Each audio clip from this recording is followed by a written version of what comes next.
unless there's other paralyzed Pokemon. But then that ability on top of it to not even get off a single attack for the turn, and it lasts the entire game, it just makes paralysis so good. So Thundurus being able to spread that with its prankster ability before you can even react, it just makes it so annoying to play against and so effective. All right, well, it looks like we are ready for our first elimination match here in Swiss Round 8. It will be Barry Anderson up against Melvin Kett. Both of these players are 5-2. This is, again, an elimination match. We've seen Barry earlier, but we have not seen Melvin. You can see on his team one of the Groudon Xerneas cores that I've been missing so much over at the other stream, alongside the Smeargle, Kangaskhan, Talonflame, and then the Togekiss filling in what you might be the Bronzong or the Cresselia slot on this team. Yeah, or the Salamence slot. So the Togekiss choice is certainly interesting because it gives more protection for your Xerneas or for your Groudon, thanks to Follow Me, and it's a very bulky choice. But we'll see how it compares to the likes of Salamence, because there's no Intimidate here, so physical attackers could be more threatening, such as maybe Mega Rayquaza, other Groudons, other Kangaskhan's. So it'll be very interesting to see how Togekiss does if it's brought. But I got to cast Barry earlier. He had a Volcarona. We didn't get to see it, but I hope we see it here. All right, well, we'll see if Volcarona is out on the field for Barry this time. It looks like we are just going to see Kangaskhan and Xerneas on the field for Melvin, and Smeargle Xerneas on the field for Barry. So both Xerneas on the field alongside Fake Out Pressure, plus the support Pokemon in Kangaskhan and Smeargle. Smeargle, of course, the more annoying, the more obnoxious of the support Pokemon, while Kangaskhan, of course, has more offensive pressure. Wow, they made their moves really fast. Didn't want any time to think about that at all. It'll be interesting to see because both Xerneas match up against each other. Whichever one's faster to get the G-Mancy off first will be interesting. Here we see Smeargle actually moves first with the Fake Out. Did Kangaskhan go for that as well? Yeah, it did. Wow, Kangaskhan does go for the Fake Out onto Smeargle. So Barry, of course, will be able to use that Geomancy, while Melvin will be flinched from Fake Out. So Barry showing a surprise fast Smeargle there, faster than that Kangaskhan. That means it's got to be a Choice Scarf. If that Kangaskhan was trained to be fast, there's no other way Smeargle can become faster. So the plus side here is it gives Barry the initial edge. He gets the Geomancy up on turn 1, while Melvin gets absolutely nothing done. However, now on turn 2, if Smeargle's locked into that Fake Out, it's completely useless. It has to switch out. Exactly, it has to switch out unless it just wants to just do nothing. So Barry trades kind of his turn 2 initiative to get a big advantage on turn 1. We'll see if that's a worthwhile trade for him as we progress in this match. Well, they are moving very quickly. Barry will switch out Smeargle for the Scrafty, so we'll be able to get the Intimidate off onto Kangaskhan. Very bold switching in a Scrafty who's facing down a Xerneas, but with that Geomancy boosted Xerneas on his own side, Barry's probably feeling pretty comfortable. Talonflame will switch in on Melvin's side, so trying to use that priority Gale Wings, possibly Brave Bird, to deal a lot of damage back to Barry's boosted Xerneas, but got the Scrafty and now has Fake Out Pressure again. Yeah, the Fake Out Pressure is really good here, but boy, those were 2 really risky turns from Barry. Going for a Choice Scarf, Fake Out, and a Quick Guard. Yeah, not even time to react to the old one. Quick Guard. Scrafty will be blocked by that. Moonblast coming out on Barry's side. Will connect with Melvin. Xerneas deals so much damage, and not quite enough. Not quite enough to pick up the KO there. So Xerneas will be able to get its Geomancy boost off this time. So this is interesting for Melvin. He better be, fully confident that his Xerneas is faster than Barry's. Otherwise, it's just going to get knocked out here. So I guess this shows that Melvin is confident that his Xerneas must be trained to be extremely fast. But we'll see. As I was saying before, very risky first 2 turns from Barry, going for a Choice Scarf Fake Out against a Kangaskhan. If that Kangaskhan faked out Barry's Xerneas, that would have been really bad for Barry. And then switching in Scrafty against Xerneas, very risky, but this paid off for him so far extremely well. Yeah, that's definitely a turn that Barry will not be able to replicate ever again. Talonflame going for the Tailwind this time. That was what Melvin was looking for. Getting that Tailwind up, making sure that his Xerneas will be the fastest, and of course, the Dazzling Gleam coming out from Barry. Xerneas deals about 50% to Talonflame. Will be enough to activate its red card. Red card, Talonflame. That's a tech we see pretty regularly on anti-Xerneas Pokemon. The knockoff coming out from Scrafty onto Talonflame. Would have liked to get that first so that it would knock off the red card and also get the KO. Yeah, now Tailwind's up, so that kind of makes the Choice Scarf on Smeargle a lot less effective. However, we saw Fake Out. Yeah. Do you think that maybe is enough to pick up a knockout here? It would be close. It is. From Smeargle? From a Smeargle, We do also know that Talonflame has Quick Guard, too. That's true. So certainly an option there because you don't want to let Smeargle potentially pick up a KO with Fake Out. But at the same time, then well, it doesn't matter because Tailwind's up, so Xerneas will be faster than Smeargle thanks to both the Tailwind and the Geomancy. So I think it's completely safe to go for the Quick Guard there. So maybe switch Smeargle out and save it for later is an option for Barry. Well, looks like it will be the Quick Guard from Melvin. Xerneas does get the Dazzling Gleam off. Of course, moving before both Pokemon, Smeargle did not even go for it in a double KO with that Geomancy boost. Melvin Xerneas is easily able to pick up the KO onto Scrafty and Smeargle there, thanks to that Quick Guard, making sure there was no way that Barry could react. This red card totally changed the outcome of this game. It was just so effective getting that Xerneas out off the field after it already got a Geomancy boost up. We saw earlier today that red card is it's so inconsistent. It actually helped the opponent last time we saw it, and then this the other is the time, first time I've seen it work. Yes, same for me. But look, when it does work, look how effective it is. It totally changed the outcome of this game for Melvin and put him in a great spot and in control. But he is still staring down 2 restricted Pokemon, and his Pokemon are very low on HP, so he does have to watch out. Rayquaza, of course, does have extreme speed, and that will move before Talonflame can even attack. Do you think Xerneas can get off a non-power boosted Geomancy here? I mean, there are a couple of Pokemon that are weak here that Rayquaza may be able to deal with for it. It'll be risky. It's an option, but it's very risky. The good thing here is you don't have to worry about attacking Talonflame because if it attacks, it'll just knock itself out. So don't even bother attacking it. Just extreme speed to Xerneas. Let Talonflame knock itself out and get an attack off. I think the Geomancy might be too greedy, but that could certainly win Barry the game if he's able to pull it off. Yeah, well, Barry is going to go ahead and Mega Evolve his Rayquaza. Quick Guard coming out again from the Talonflame. Xerneas using that Dazzling Gleam will connect with both the Xerneas and the Rayquaza. 1 hit point, Rayquaza holding on thanks to that Focus Sash, and Dazzling Gleam coming out again from Barry's. Barry's Xerneas will pick up the double KO of its own on Talonflame and the Geomancy boosted Xerneas because it took so much damage earlier. Now, Rayquaza has not moved yet. Swords Dance Rayquaza for Barry. We're going to be hoping to deal a lot of damage with an extreme speed because I'm not sure it's going to get many opportunities to do anything else. No, with 1 HP left, it's probably only going to get 1 more attack off Groudon. Groudon, though. Groudon's very bulky. It's also slow. That's true, but we do see the Kangaskhan as with well. That Sucker Punch. Sucker Punch. It's got Fake Out, too. So Melvin still in a good spot here, I think. Yeah, having Groudon and Xerneas up against a 1-hit point Rayquaza and Xerneas is a pretty good position. That Groudon Kangaskhan love to eat through Xerneas that haven't been trained very bulkily in their physical defense. Yeah, I think that Talonflame having Quick Guard and the red card. The red card especially, but then the Quick Guard to follow it up, preventing any kind of extreme speed from knocking out Melvin Xerneas. So it was able to get a Dazzling Gleam off. Yep, Barry does go for the double protect here, trying to make sure that there can be no fake outs or sucker punches coming out from that Kangaskhan. Melvin just going for the fake out and the fire punch. Tailwind, though, does peter out this time, so Kangaskhan will need to use its priority move to get ahead of that Rayquaza.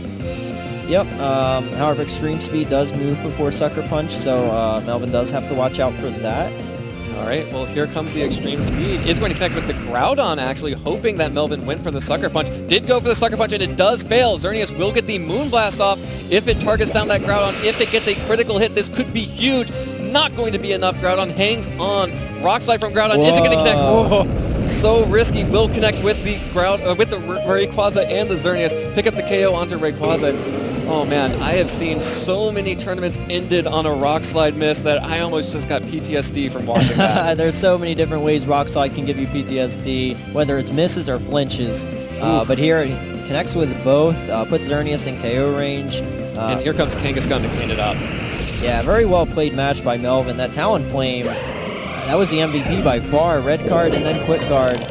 Yeah. Very, very well played. But that's the kind of trick that might only work once. Red card. Yeah. Now that Barry knows it has red card, he's not going to let his boosted Xerneas get switched out so easily.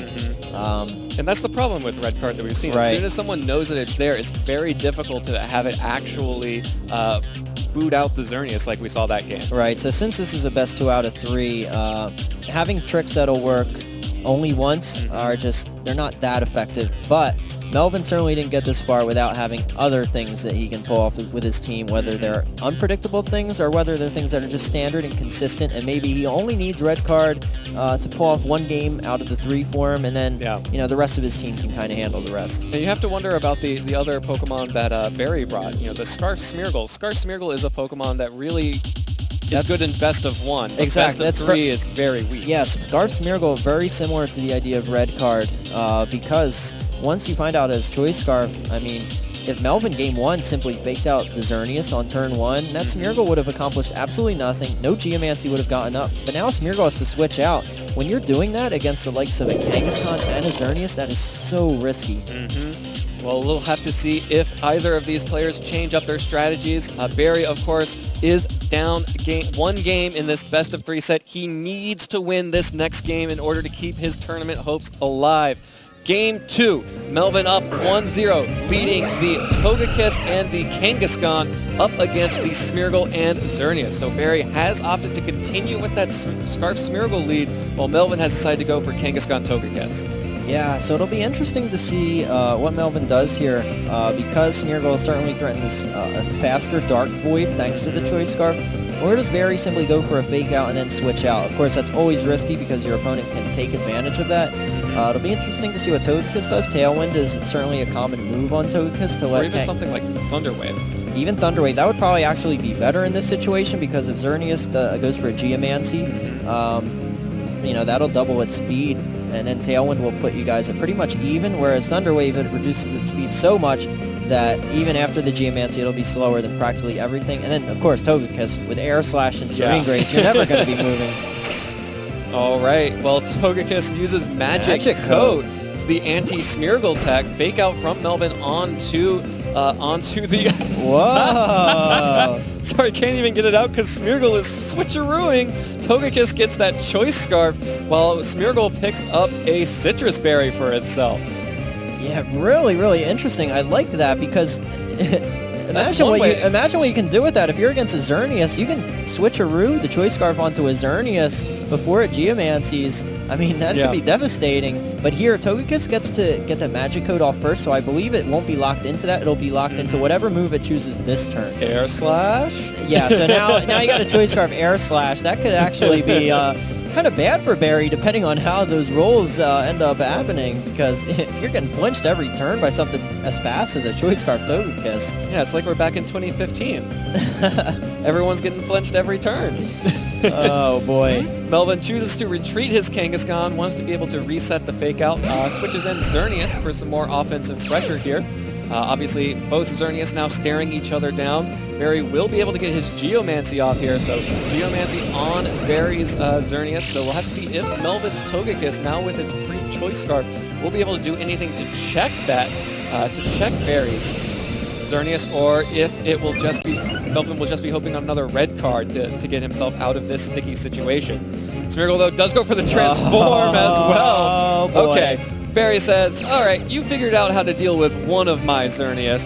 Now I have 2 Xerneas. Yeah, well, the Tailwind... Choice Scarf Tailwind. It's nice, but now you're locked into Tailwind, and you're staring down two Xerneas. Do I have to repeat 2 Xerneas with the Geomancy boost? It is not looking good for Melvin. Yeah, I mean, red card is a great item that works once in one game. Maybe it would work in this as well, but unfortunately, it should only work on one of them. Yeah. I don't know. I'm trying to think of ways Melvin can pull himself out of this. I don't know if I can come up with anything. I'm more impressed that Barry made Choice Smeargle work. Melvin does have to retreat his Togekiss now. Kangaskhan's back out on the field. Needs to use, if anything is going to get him back in the game, it's going to be abusing that fake out pressure. But now Xerneas will protect itself from the incoming Dazzling Gleam barrage from both of these Xerneas. Dazzling Gleam #1 from the Smeargle Xerneas onto Kangaskhan. Not quite a one-hit KO, but fortunately Barry has a second Xerneas to back it up. Yeah. Another Dazzling Gleam. All Barry's got to do is just double Dazzling Gleam, unless Melvin sends in something that threatens wide guard. All he's got to do is just double Dazzling Gleam each turn. Although, well, double Dazzling Gleam might not knock out Groudon. However, Groudon can't knock out both these Pokemon. Dazzling Gleam and a Moonblast, maybe? Yeah, but then you don't knock out the Xerneas. Xerneas, yeah. So at least one of these Pokemon on Melvin's side should be able to last through this turn, but I don't know if that is enough to take down 2 boosted Xerneas. Yeah, maybe and look at their HP. I mean, you know, the Berries is only at 162. That's a little weak for a Xerneas. Right, but it's going to be so tough to take down. All right, here comes Dazzling Gleam #1 from Barry. Connects to Groudon and Xerneas. Will not be able to pick up the KO onto Groudon as you predicted. Will be able to pick up the KO onto the other Xerneas, of course, with that double Dazzling Gleam barrage. Groudon hanging on by just a thread. A big Precipice Blades here could be crucial.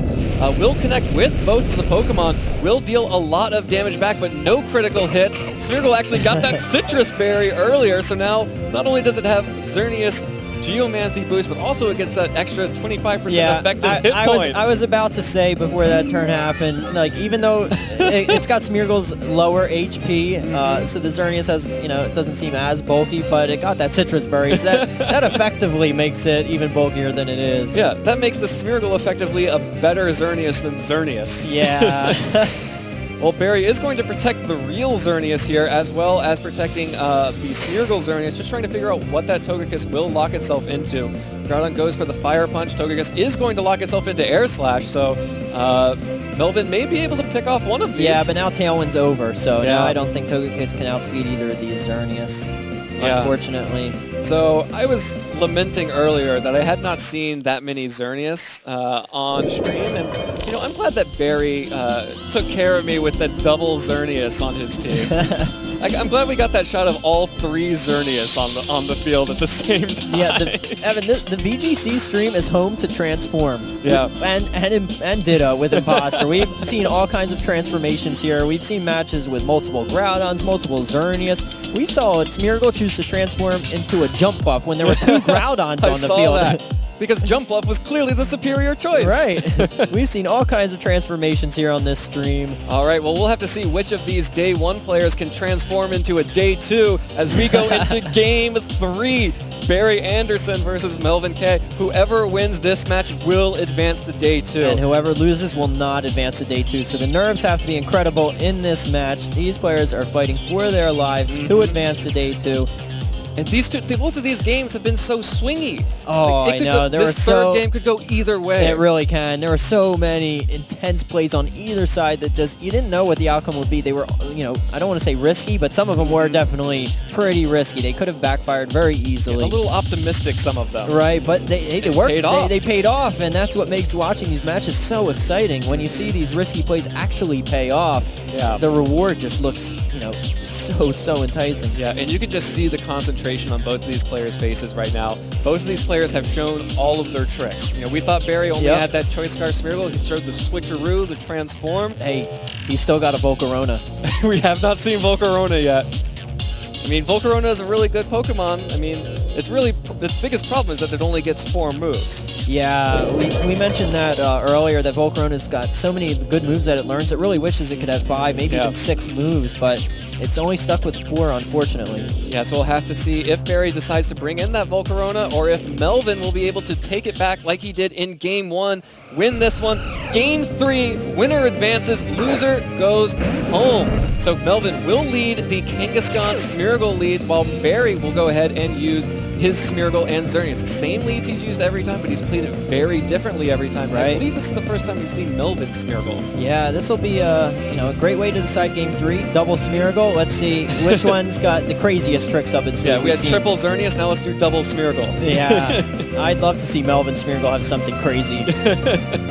All right, well, the Smeargle Kangaskhan lead is something that we see pretty regularly. It's a very disruptive lead here. Yeah, it'll be really interesting to see what Barry decides here because his Smeargle is Choice Scarf, so it's going to be locked into whatever it decides to whatever it decides to use this turn. Melvin, on the other hand, I don't know if he's using Choice Scarf, maybe a Focus Sash, maybe a Mental Herb. So there's a lot of things he can do depending on what that item is. So he might have more flexibility in this match than Barry has. All right, well, Melvin does go for the fake out again onto Xerneas. Barry showing the Dark Void.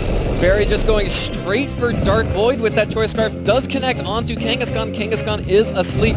Will connect onto Smeargle. Smeargle is asleep.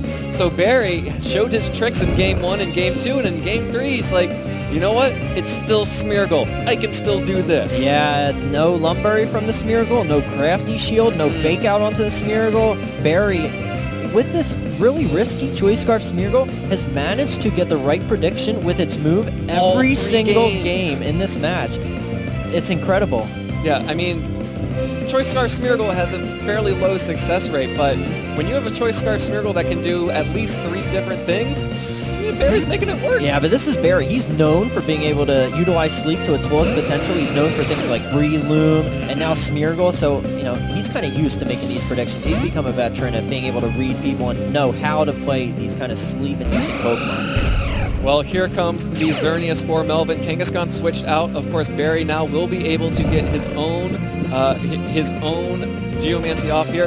Smeargle, of course, does go before the Xerneas, which could be interesting information if they were going to a Game 4. Rayquaza now out on the field for Barry as well. Yeah, it's always best to be the first one to get your Geomancy up. One thing Barry still has to watch out for, he doesn't want a Dazzling Gleam here onto a Talonflame switch in, so he does have to watch out for that. Of course, if he is scared of that and manages to predict which slot Talonflame comes in, if he attacks with Rayquaza with an extreme speed to move before Xerneas, he can get Rayquaza switched out instead of the Xerneas. And then get a free switch into something like, you know, maybe the Choice Scarf Smeargle again. Oh, boy. That would be really good for Barry if he could pull something like that off. That requires Melvin to make that switch and then Barry to call which Pokemon is going to switch out for Talonflame. Yeah. Well, I mean, these players have made some of those aggressive predictions before.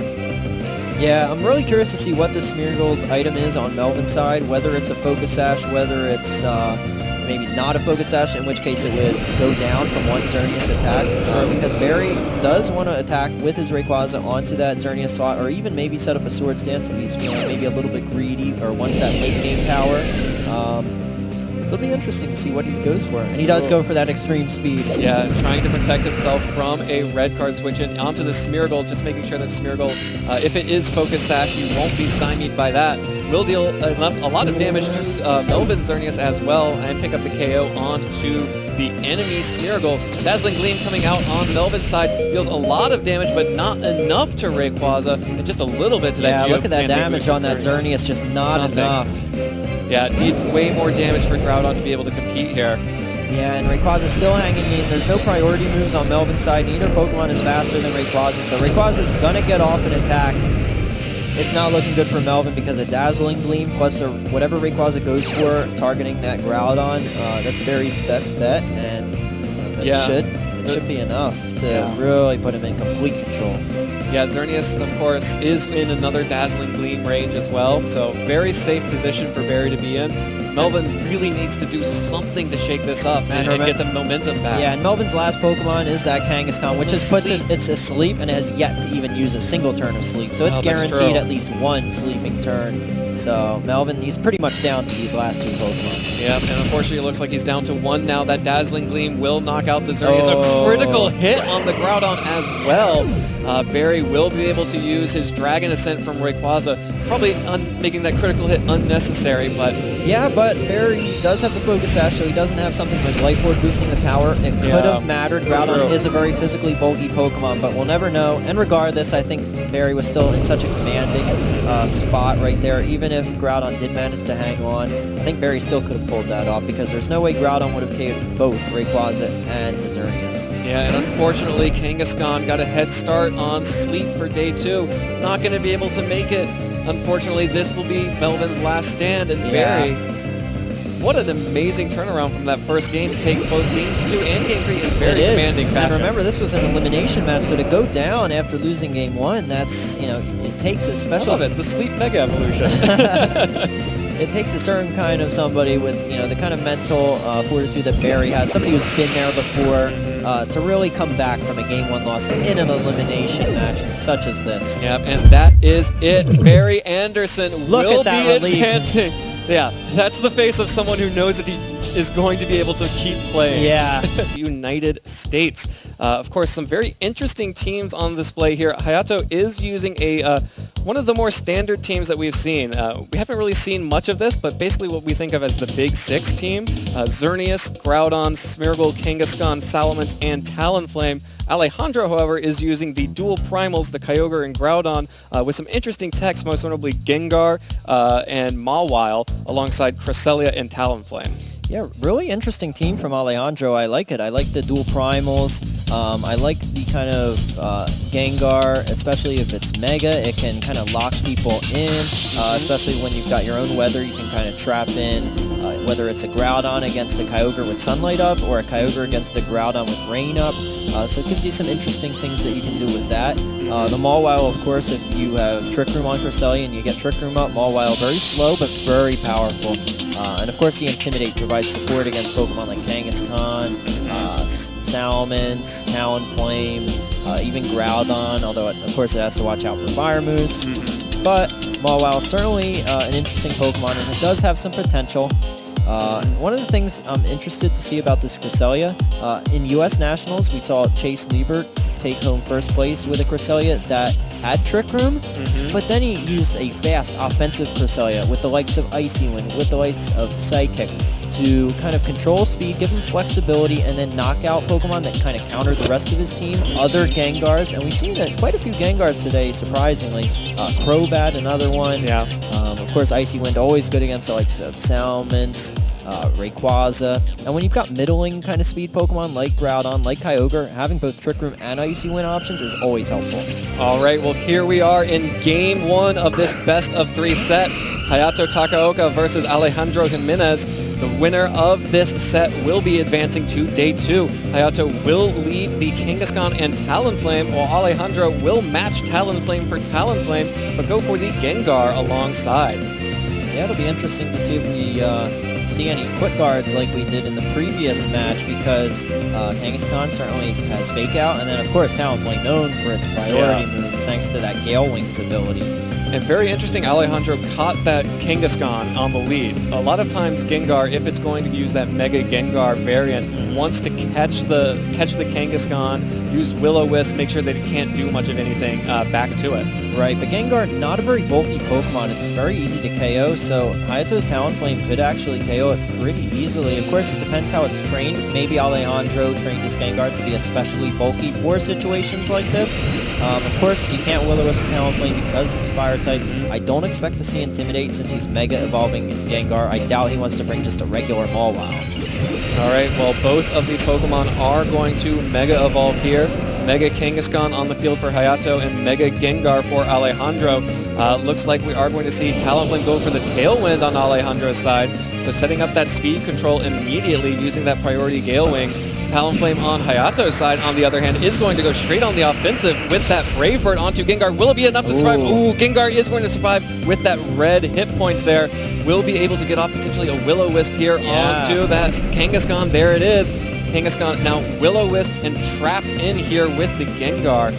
Not going to be dealing a lot of damage here.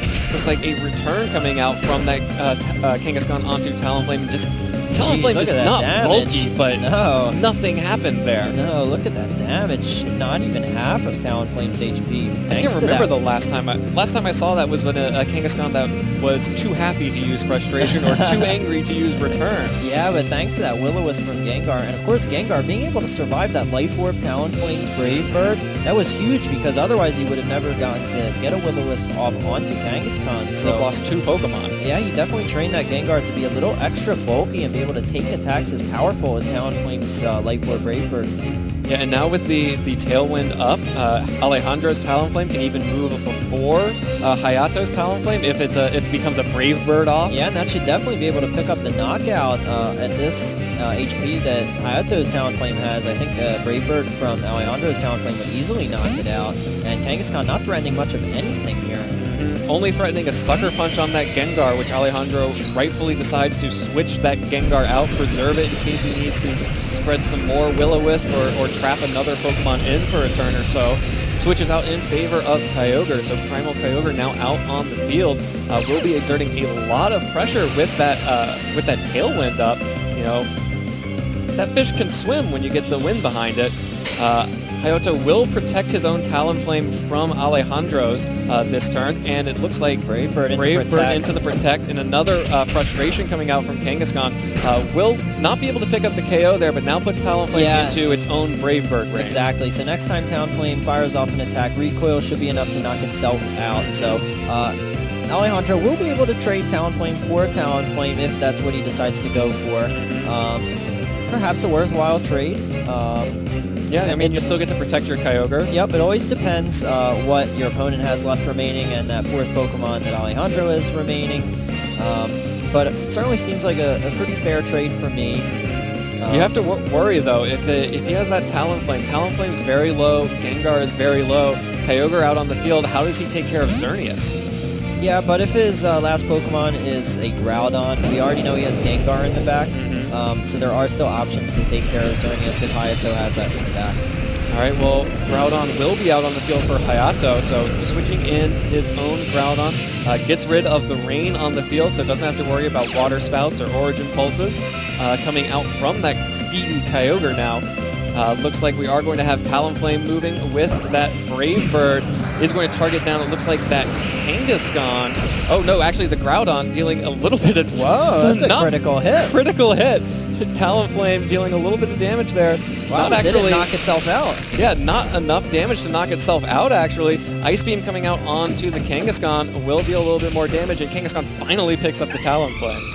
Yeah, that critical hit really interesting because look how little damage that did. Damage. But then it even still wasn't enough to knock itself out. Kangaskhan had to waste an attack knocking out that Talonflame when it would have much preferred to get a little bit of chip damage onto that Kyogre. And Alejandro is now going to switch in his own Groudon here. Tailwind still up, I believe, but I believe this should be the last turn of it. Yeah, I believe so. And at this point, because of that Brave Bird damage, Hayato's Groudon will be in Precipice Blade's KO range, as is Kangaskhan. So Alejandro certainly in a good spot here with dual primals out. Even though the rain isn't up, that's okay because Kyogre really doesn't need to be firing off Origin Pulses at this point. If he wants to, he can even switch out if Precipice Blades will pick up the double KO. Yeah, and the only thing he's really got to watch out here for is the likes of a Salamence coming in, Talonflame coming in, and Ice Beam will certainly hit those Pokemon hard enough.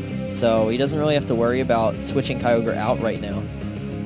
All right, well, Hayato a little bit on the back foot here as Alejandro's dual primals are putting a lot of pressure. Again, both of these players taking their sweet time to figure out what they want to do, which I highly recommend when you're in one of these situations.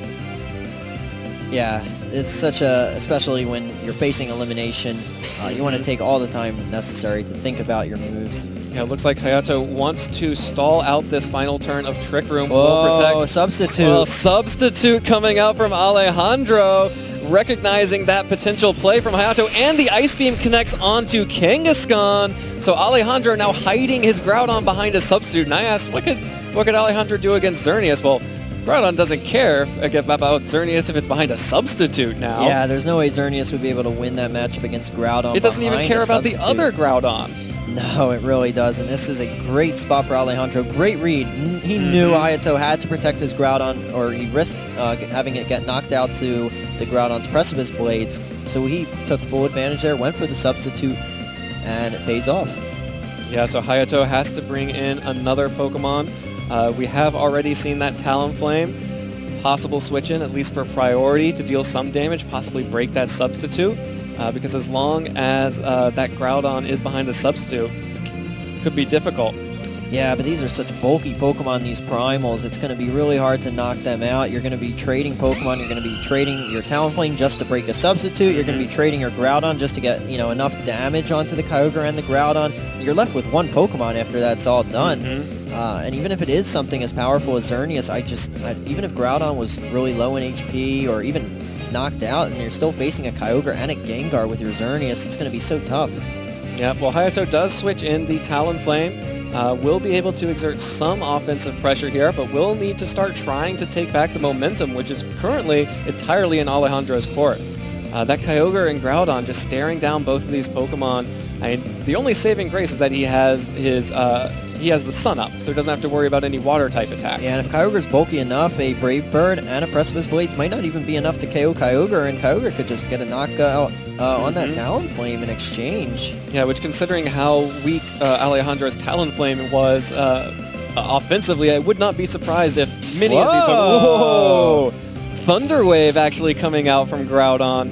One of those techs that you don't usually see very often on that Groudon. Will be able to paralyze Kyogre. Precipice Blades will connect, though, so we'll be able to pick up the KO here. So Alejandro does knock out the enemy Groudon. Kyogre now paralyzed, which could come into play a little bit later, but still, Groudon hiding behind that substitute is very big. Yeah, it's really interesting to see Thunder Wave on Groudon, but I don't know if I really like that because you need it to get some damage done. You can't be using your Groudon as a support Pokemon. And look, you're still staring down a substitute Groudon, and so what? You paralyze Kyogre, your Talonflame's going to move first anyway. Yeah. Your Xerneas, I mean, the only way you win this match is if you go for a Geomancy, in which case you'll be faster than Kyogre anyway. I mean, it just doesn't seem worth it to me to spend your last Groudon's turn just going for a Thunder Wave on Kyogre. Well, looks like Alejandro wants to switch out his Kyogre, does not want to risk any full paralysis turns, brings in the Gengar instead. Of course, Hayato's Pokemon are already trapped by virtue of it being the final two Pokemon, but we'll use that Gengar to potentially deal some damage back to the Xerneas. Groudon will tank that Brave Bird with the substitute. The substitute will break, so now Hayato can start dealing some damage back. Of course, Talonflame basically dealing the same amount of damage back to itself that it just dealt to the substitute. Fire Punch coming out from Groudon, dealing about 50% there. And it looks like we are going to see the Geomancy coming out from that Xerneas, but unless that Talonflame and the Xerneas can, both crit that through that Groudon, may not be enough. Yeah, it's going to come down to if Talonflame and Xerneas combined can knock out Groudon. If it can, then Hayato... Well, if it needs to use Dazzling Gleam, too, or else this Gengar may be able to deal a lot of damage with that Sludge Bomb. Yeah, so you're going to have to hope Dazzling Gleam plus Brave Bird knocks out Groudon. If it can, then Hayato will win. If it can't, then he loses. But Groudon's a very bulky Pokemon, so it's going to be tough. Yep. Definitely all comes down to this. Of course, this isn't going to be the end of either of these players' tournaments. This will just be the end of Game 1. We have at least one more to go after this. But will Hayato be able to take out this Groudon? Will Alejandro even let him take out that Groudon? We've already seen the substitute may still be carrying Protect as well. And in fact, Alejandro does protect itself this turn, so not going to take damage here. Groudon will be protected from the attacks on Hayato's side. Gengar actually going for the Sludge Bomb. Hayato going for the Moonblast instead of the Dazzling Gleam. Not enough on the Sludge Bomb, but the Poison! So even with that, the Poison will be able to pick it up here for Alejandro. Xerneas goes down, Mega Gengar picks up the KO with a little bit of help from that status effect, and that's going to be it for Alejandro taking Game 1. Yeah, but I think even if he did go for the Dazzling Gleam to knock out the Gengar, I think, barring full paralysis on the Kyogre, I think coming in with the rain, still... Hayato would have had a chance to get an attack off. Have a chance to get an attack off. Alejandro still would have been in great shape, still could have won that match, even if Groudon did get knocked out by a combination of Dazzling Gleam and Brave Bird. He still would have had Kyogre able to knock out the Talonflame and then deal a lot of damage to Xerneas. Of course, Kyogre's got massive special defense, so even a Geomancy Xerneas might not have been strong enough to knock out that Kyogre on the second hit. So Alejandro still would have been in good shape despite the good fortune that he got there with his Gengar being able to get off the Sludge Bomb and a Poison. Well, Hayato does go for the moral victory of getting that Mega Gengar down, so it's only going to be a 2 Pokemon victory for Alejandro. But with this Fire Punch coming out from Groudon, that will be it Alejandro advances to a 1-0 lead over Japan's Hayato Takaoka. And, you know, game 2, Hayato just lost that first one. Alejandro playing really well with a very technical, very high skill cap team with the double primals, with some interesting Pokemon. Can this Big Six standard team adapt and take it back? Yeah, I definitely think there's adjustments that Hayato could make. I mean, Big Six is known for being very versatile. There's a lot of things you can switch up. The likes of Salamence, maybe, if he wants to get some Intimidates down, on the likes of Talonflame, on the likes of Groudon. We saw Kangaskhan pretty much useless, so perhaps maybe don't bring Kangaskhan. It's not good against the Gengar. It's not good against the Mawile, so it is a risky pick. So maybe change it up for a Salamence. Yeah. Of course, there's also the potential of Smeargle, which we did not see that match. And Smeargle can always just single-handedly change the outcome of the game. So if you ever feel like you have a bad matchup and your back's against the wall and there's nothing else you see, it's Smeargle time. Yeah. Well, we'll have to see if Hayato thinks it's Smeargle time right now. Of course, you are seeing Alejandro Jimenez's team on the bottom of your screen there. He is up in this series 1-0. Gengar, Talonflame, Cresselia, Groudon, Kyogre, and Mawile. Hayato will be using the Kangaskhan, Smeargle, Xerneas, Groudon, Salamence, and Talonflame.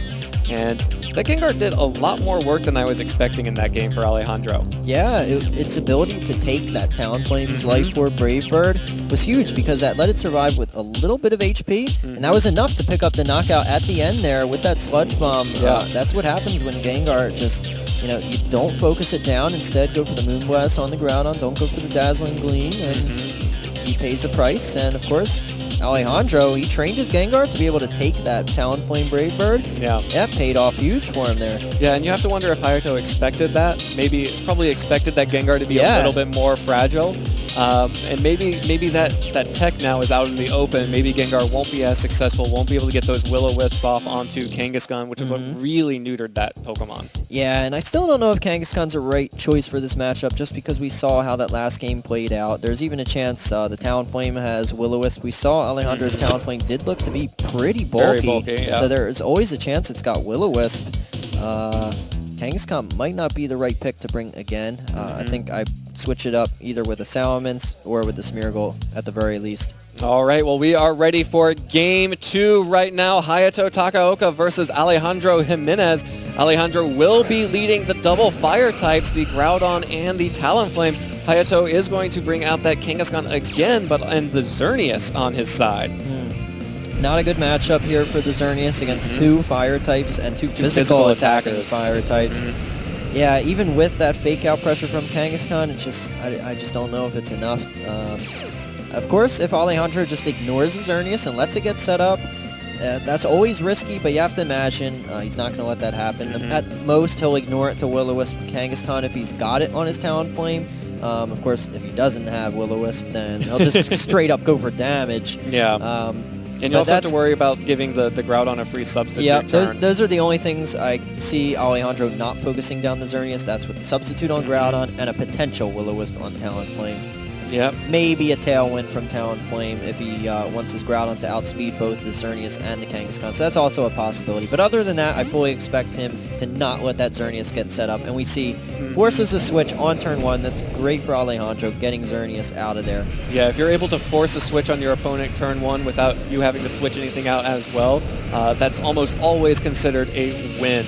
And Alejandro just forced out that switch in favor of the other restricted Pokemon on Hayato's team, the Primal Groudon. So Kangaskhan, though, will stick around, will go ahead and Mega Evolve. Probably just going to try and get the Fake Out off to get as free a switch as possible here for the Groudon. Will actually fake out Alejandro's Groudon, does not want to take any kind of Precipice Blades or give a free substitute at all here. Oh, a Taunt. Ooh, but Taunt coming out, so definitely a good thing to switch out that Xerneas there.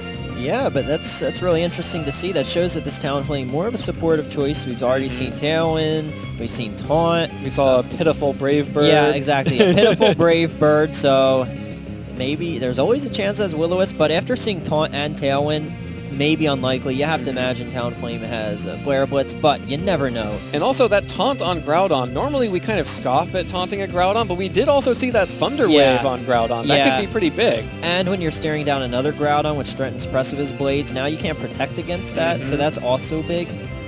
Yeah, so Alejandro in a very good position here, depending on how fast his Groudon is. I mean, this is what it comes down to a lot. How fast, how speedy these Groudon are trained relative to the opponents. Yeah, I wonder if Alejandro tries to set up a Tailwind for that very reason. Ooh. Well, Hayato does not care. We'll actually switch out Groudon. There it is, a Smeargle. Yeah, so Smeargle out on the field. We do have that sort of, in a case of emergency, press. Ooh, Will-O-Wisp coming out onto Kangaskhan. Will get the burn, so we have seen Taunt, Tailwind, Will-O-Wisp, and Brave Bird coming out from that Talonflame. We know this burnt Kangaskhan will not be able to pick up the KO onto Talonflame. It will take 3 frustrations for that to happen. Precipice Blades coming in from Groudon will connect with the Smeargle and the Kangaskhan. Smeargle, though, does hang on just by a thread there.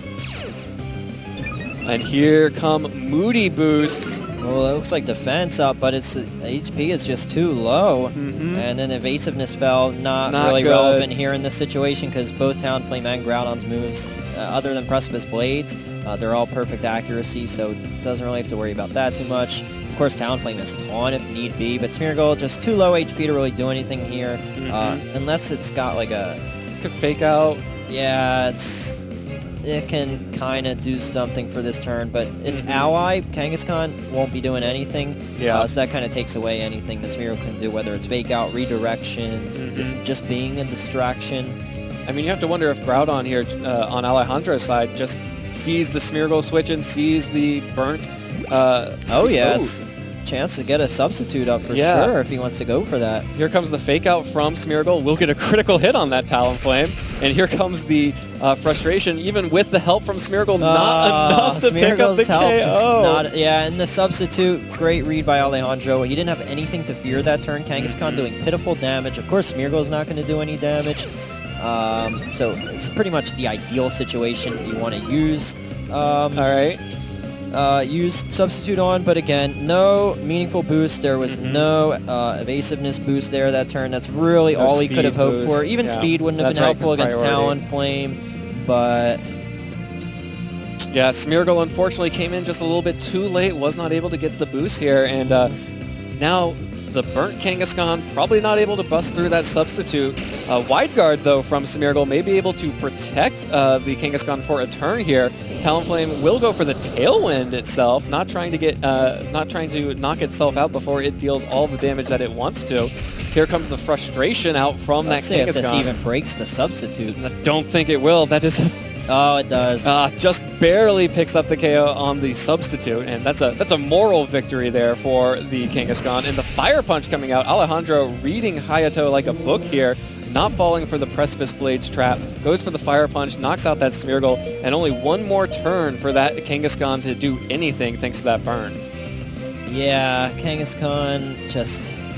this is why I would have loved to see Kangaskhan not be brought to this match, because it's just... It doesn't have a good matchup against Alejandro's team. I would have loved to just see Hayato make that adjustment. And Talonflame getting that Tailwind up means Alejandro is not even a little bit afraid of that Groudon. Yeah, so even if Hayato did train his Groudon to be faster than Alejandro's, it's irrelevant now since Tailwind is up. Yep. And there's no more Smeargle with Wide Guard either, so... Yeah, nothing can protect it from these Precipice Blades coming out. Yeah, Hayato not having the right Pokemon together in at the right time, so... Yeah, he definitely had the pieces to pull something together here, but couldn't execute. Yeah, unfortunately, just a little bit off from the perfect game plan here. You can see, of course, Hayato is going to take all of his time on this because this is game 2. If he loses this game, he will be out of the tournament. He needs to find some way to win that we have not seen right now. Brave Bird will come out from the Talonflame onto Kangaskhan, going to pick up the KO on that before it can do anything here. Yeah, but now Precipice Blades will be a single target. And Talonflame hangs on, it looks like. Somehow, Talonflame is still around. Great play by Alejandro there, because he doesn't need to get the damage down onto Groudon. He can simply knock out Kangaskhan, survive the recoil, and then get enough power boost to that Precipice Blades thanks to it now becoming a single target. Yeah. He gets the best of everything. Keeps his Talonflame around, gets the knockout on both Pokemon. Really, really well played by Alejandro. Very, very smart. Yep, and now Xerneas is alone on Hayato's side, and we've seen so many miraculous Xerneas plays, but there are 4 not in Pokemon. This situation, no. Alejandro has 4 Pokemon left to take out this Xerneas, and Alejandro Jimenez looking real good going into game 2. There's the forfeit from Hayato. Oh, speaking of sweet, we've seen some sweet matches today. I almost could not get that out. I almost choked on the sweetness of that one. But we have seen some great matches so far, and we have another phenomenal match for you coming up. Again, another elimination match. Winner moves on to day 2. Loser goes home. On your screen right now is Tomoyuki Yoshimura, who will be playing up against Rafiq Sadley. So Tomoyuki is going to be representing Japan, while Rafiq is going to be representing Great Britain. As you can see, both of these players are looking pretty intense. They are ready for this elimination match. I really like the look of Rafiq's team. He's got some interesting stuff that I don't think we've seen yet today in Manectric. Yeah, so if that's Mega, then it can provide Intimidate support. So that's very valuable against a physical metagame such as Kangaskhan, Groudon, Salamence, Talonflame. There's a lot of stuff Intimidate helps against. Of course, it's very fast, so it can outspeed some other pretty quick Pokemon and maybe get a super effective knockout with the likes of a Hidden Power, maybe if it's a Thunderbolt on the likes of a Kyogre.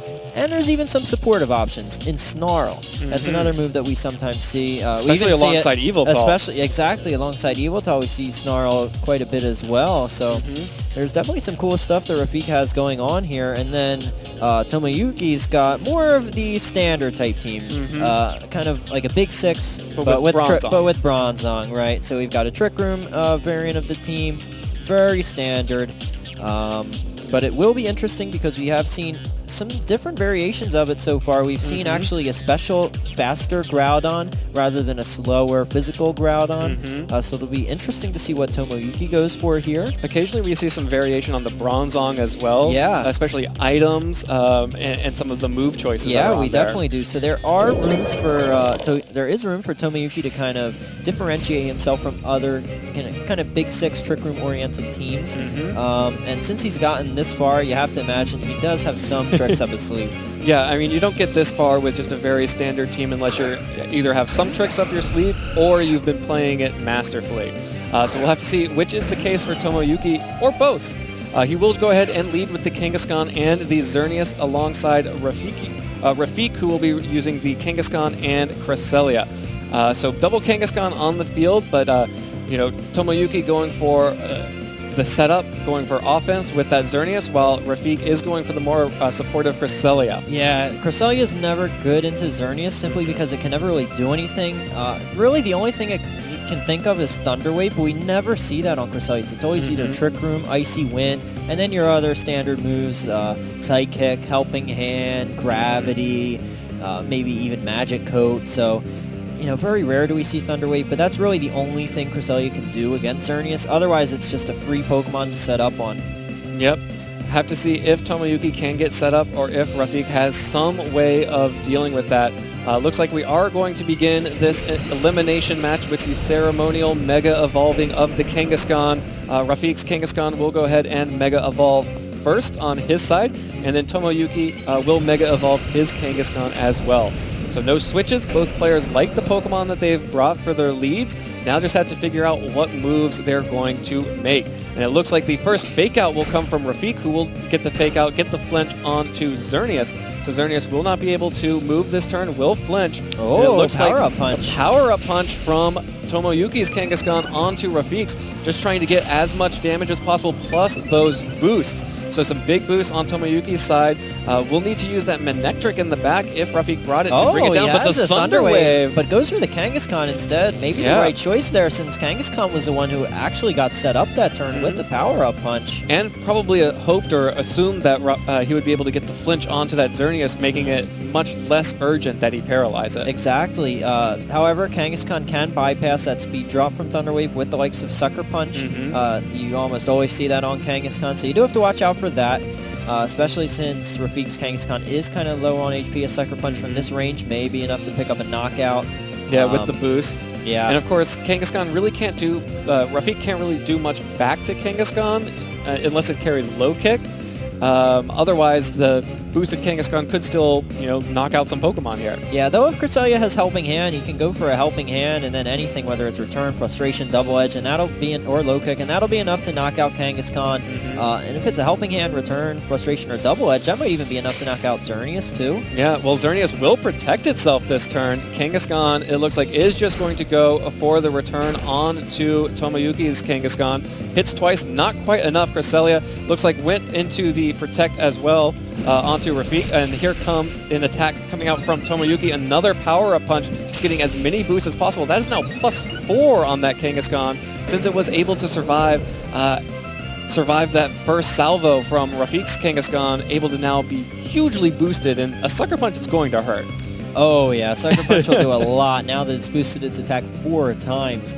So even though it's paralyzed, Sucker Punch has priority, so it can get the damage off. Of course, it does rely on your opponent actually going for an attack, not something like Protect or a status move or a setup move.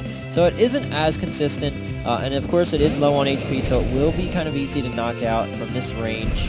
Yeah, and Groudon out on the field, maybe one of the Pokemon that can survive a Sucker Punch coming out from that Kangaskhan. Yeah, Groudon's one of the few Pokemon who actually may be able to survive this boosted Sucker Punch.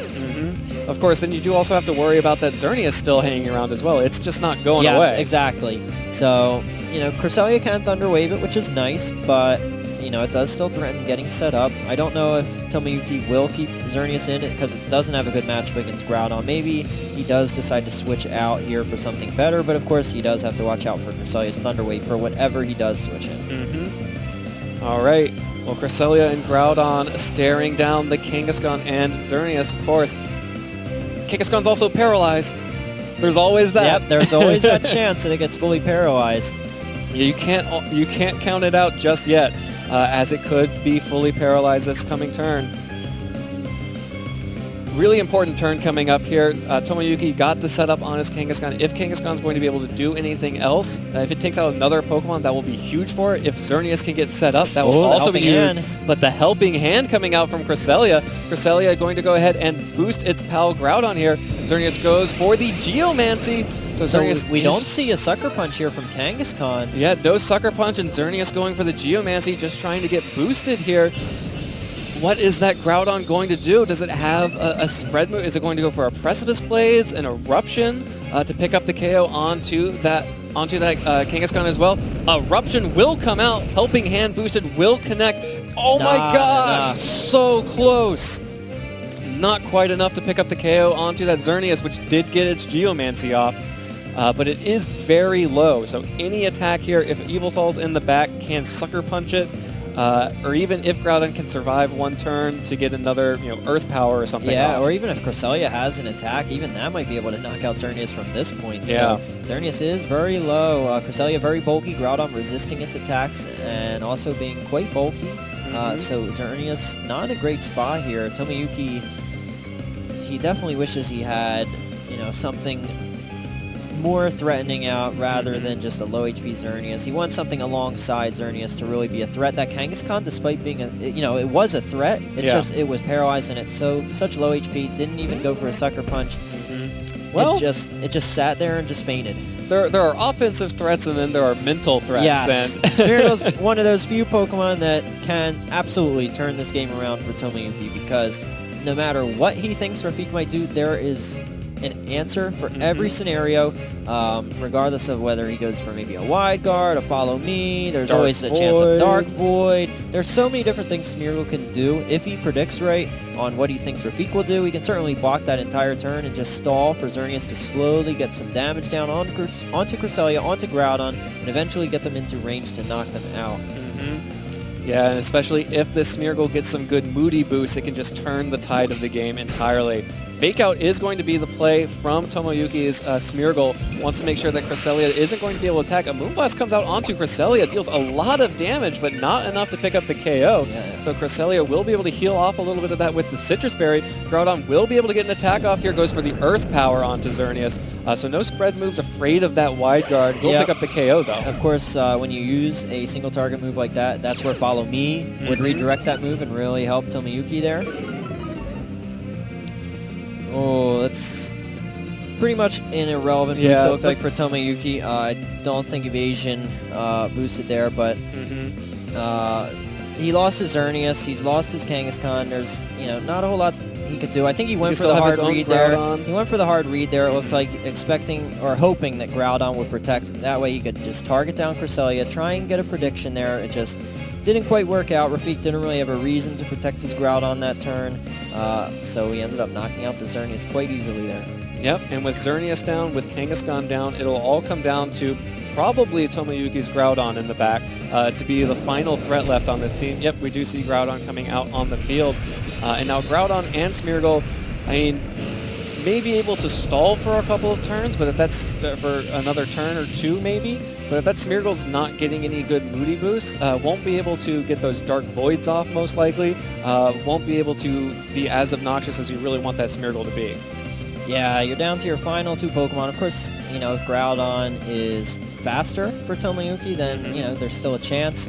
But we see the Bronzong on his team. It's very possible that it's slow. And we saw the Eruption on Groudon. That's a sign that it's probably pretty fast.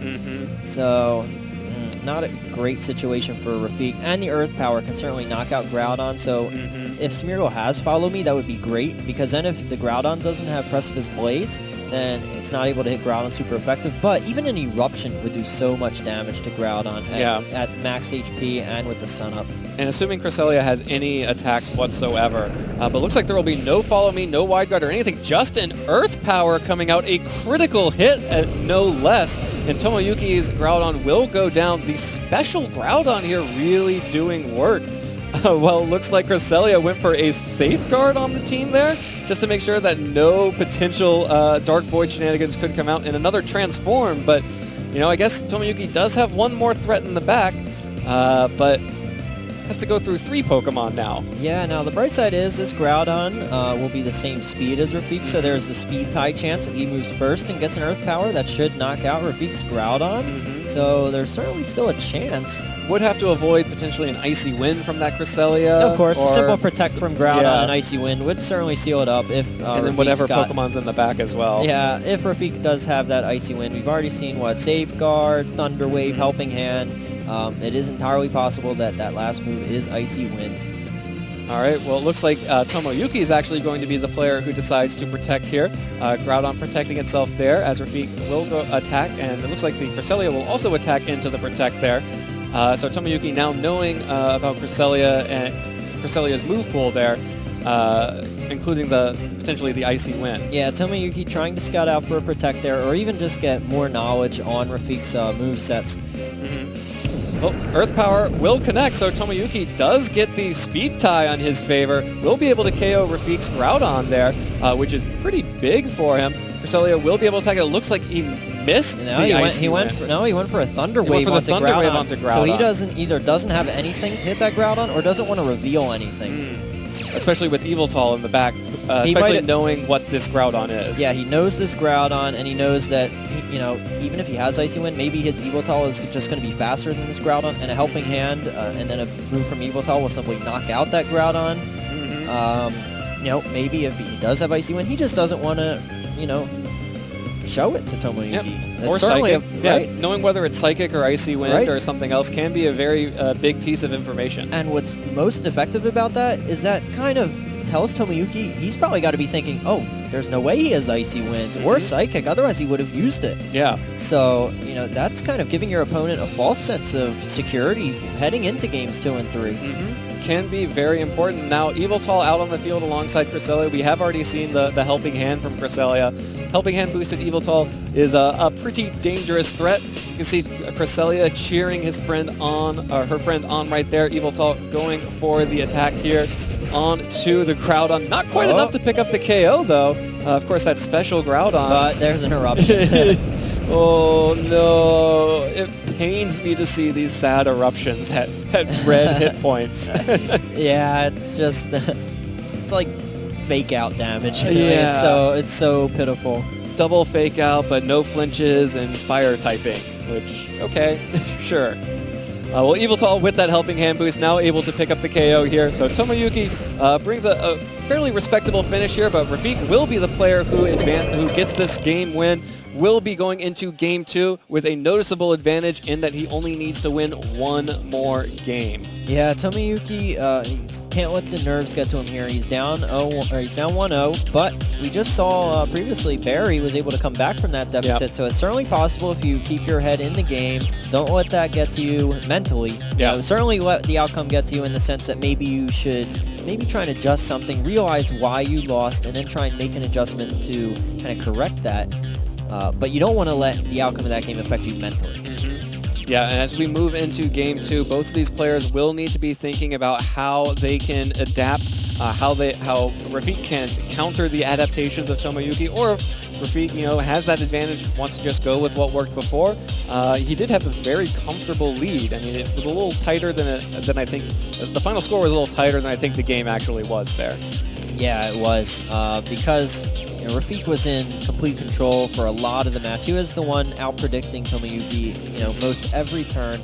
So I think if Rafiq just keeps doing what he did in Game 1, that should be enough to win Game 2.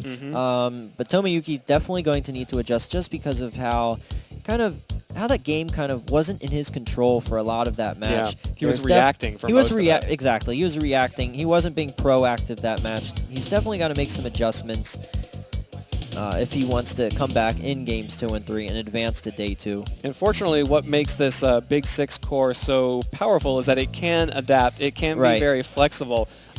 Just see which mode Tomoyuki decides to go with here. Yeah, and we didn't really get to see Smeargle do much of anything. That's one of those Pokemon that can turn the tides of battle. So maybe use Smeargle a little bit differently. But after you saw Cresselia get a safeguard, do you even want to bring Smeargle at this point? It's risky. I feel like the Bronzong mode is the right way to go here. I mean, we've already seen that fast Groudon on Rafiq's side. Yeah, you'd think Trick Room would be the way to go against this team. The only downside to that is that the two restricted Pokemon that Rafiq has both threaten one-hit KOs on Bronzong with the likes of an Eruption, or if it's a Heat-Proof Bronzong, an Earth Power, and then of course Yveltal using whatever Dark move it decides to go for it to knock out that Bronzong. So, of course, it depends how Bronzong's trained. It can certainly be trained to survive those attacks. Yeah, well, we'll have to see what is going to happen here. Rafiq actually going to bring his Smeargle and Kangaskhan up against Tomoyuki's Kangaskhan and Xerneas. So, Smeargle now out on the side for Rafiq this time. Yeah, Rafiq deciding to go with the Kangaskhan Smeargle lead. Threaten that fake out from Kangaskhan. Of course, both players have Kangaskhan out, but we saw how the outcome was last game. We saw Tomoyuki decide to go for a power-up punch, while Rafiq did not. He went for the fake out. However, Rafiq still won that game, so he was perfectly okay trading a fake out for a power-up punch because he knew he had that Cresselia alongside the Kangaskhan in order to Thunder Wave the Kangaskhan. And then we never saw the Sucker Punch. Maybe it doesn't even have Sucker Punch. Who knows? Usually you expect Sucker Punch, but you never know. But Smeargle is a little different than Cresselia. It's still very threatening with the likes of Dark Void, but just threatening in a different way. Yeah, and of course, if it's Choice Scarf Smeargle, you have to treat that fairly differently from how you treat a Focus Sash Smeargle. And it looks like we are actually going to see no Mega Evolution from Rafiq, but we are going to see Fake Out coming out from Tomoyuki, who will connect with Smeargle, will flinch that Smeargle, Rafiq will fight back with a Fake Out onto that Xerneas. So Xerneas and Smeargle both flinching this turn.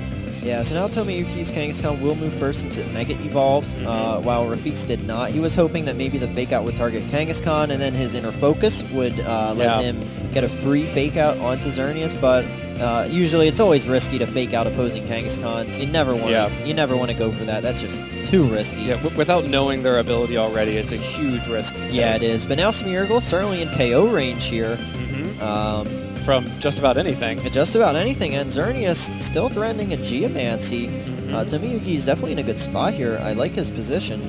Yeah, well, we'll have to see if Rafiq can make anything happen here. We'll go ahead and Mega Evolve his Kangaskhan. Skipped out on it last turn just in case Tomoyuki went for the Fake Out onto his own Kangaskhan. Smeargle actually going first. He'll go for the Dark Void. Choice Scarf Smeargle strikes again. Will connect on Tomoyuki's side, puts the Xerneas to sleep. And it looks like it missed the Kangaskhan, though, so Kangaskhan is up and Safeguard. Safeguard Kangaskhan a little too late for his pal Xerneas, but by avoiding that Dark Void, Kangaskhan on Tomoyuki's side, making sure to be protected from future Dark Voids. Here come the power-up punches, too. Yeah, that's actually huge because now Smeargle, since it missed Has to Dark leave. Void, now it has to switch out because it's locked into that Dark Void with a safeguard up.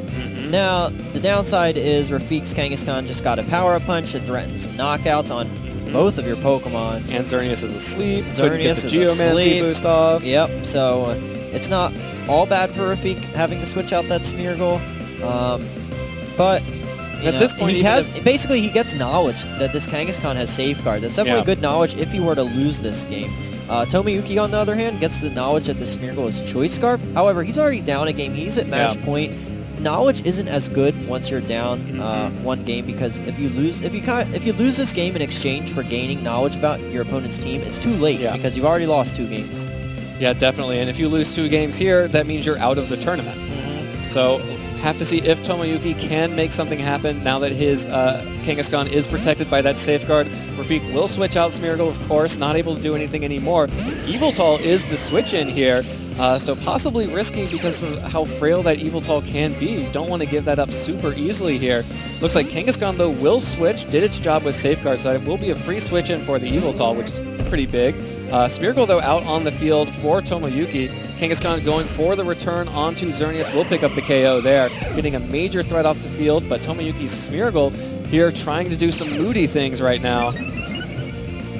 All right, looks like that will be like an accuracy rise and an attack drop. Accuracy definitely helpful, but at this point, Kangaskhan just powered up with the power-up punch. Yveltal is extremely fast. We saw how fast it was last game.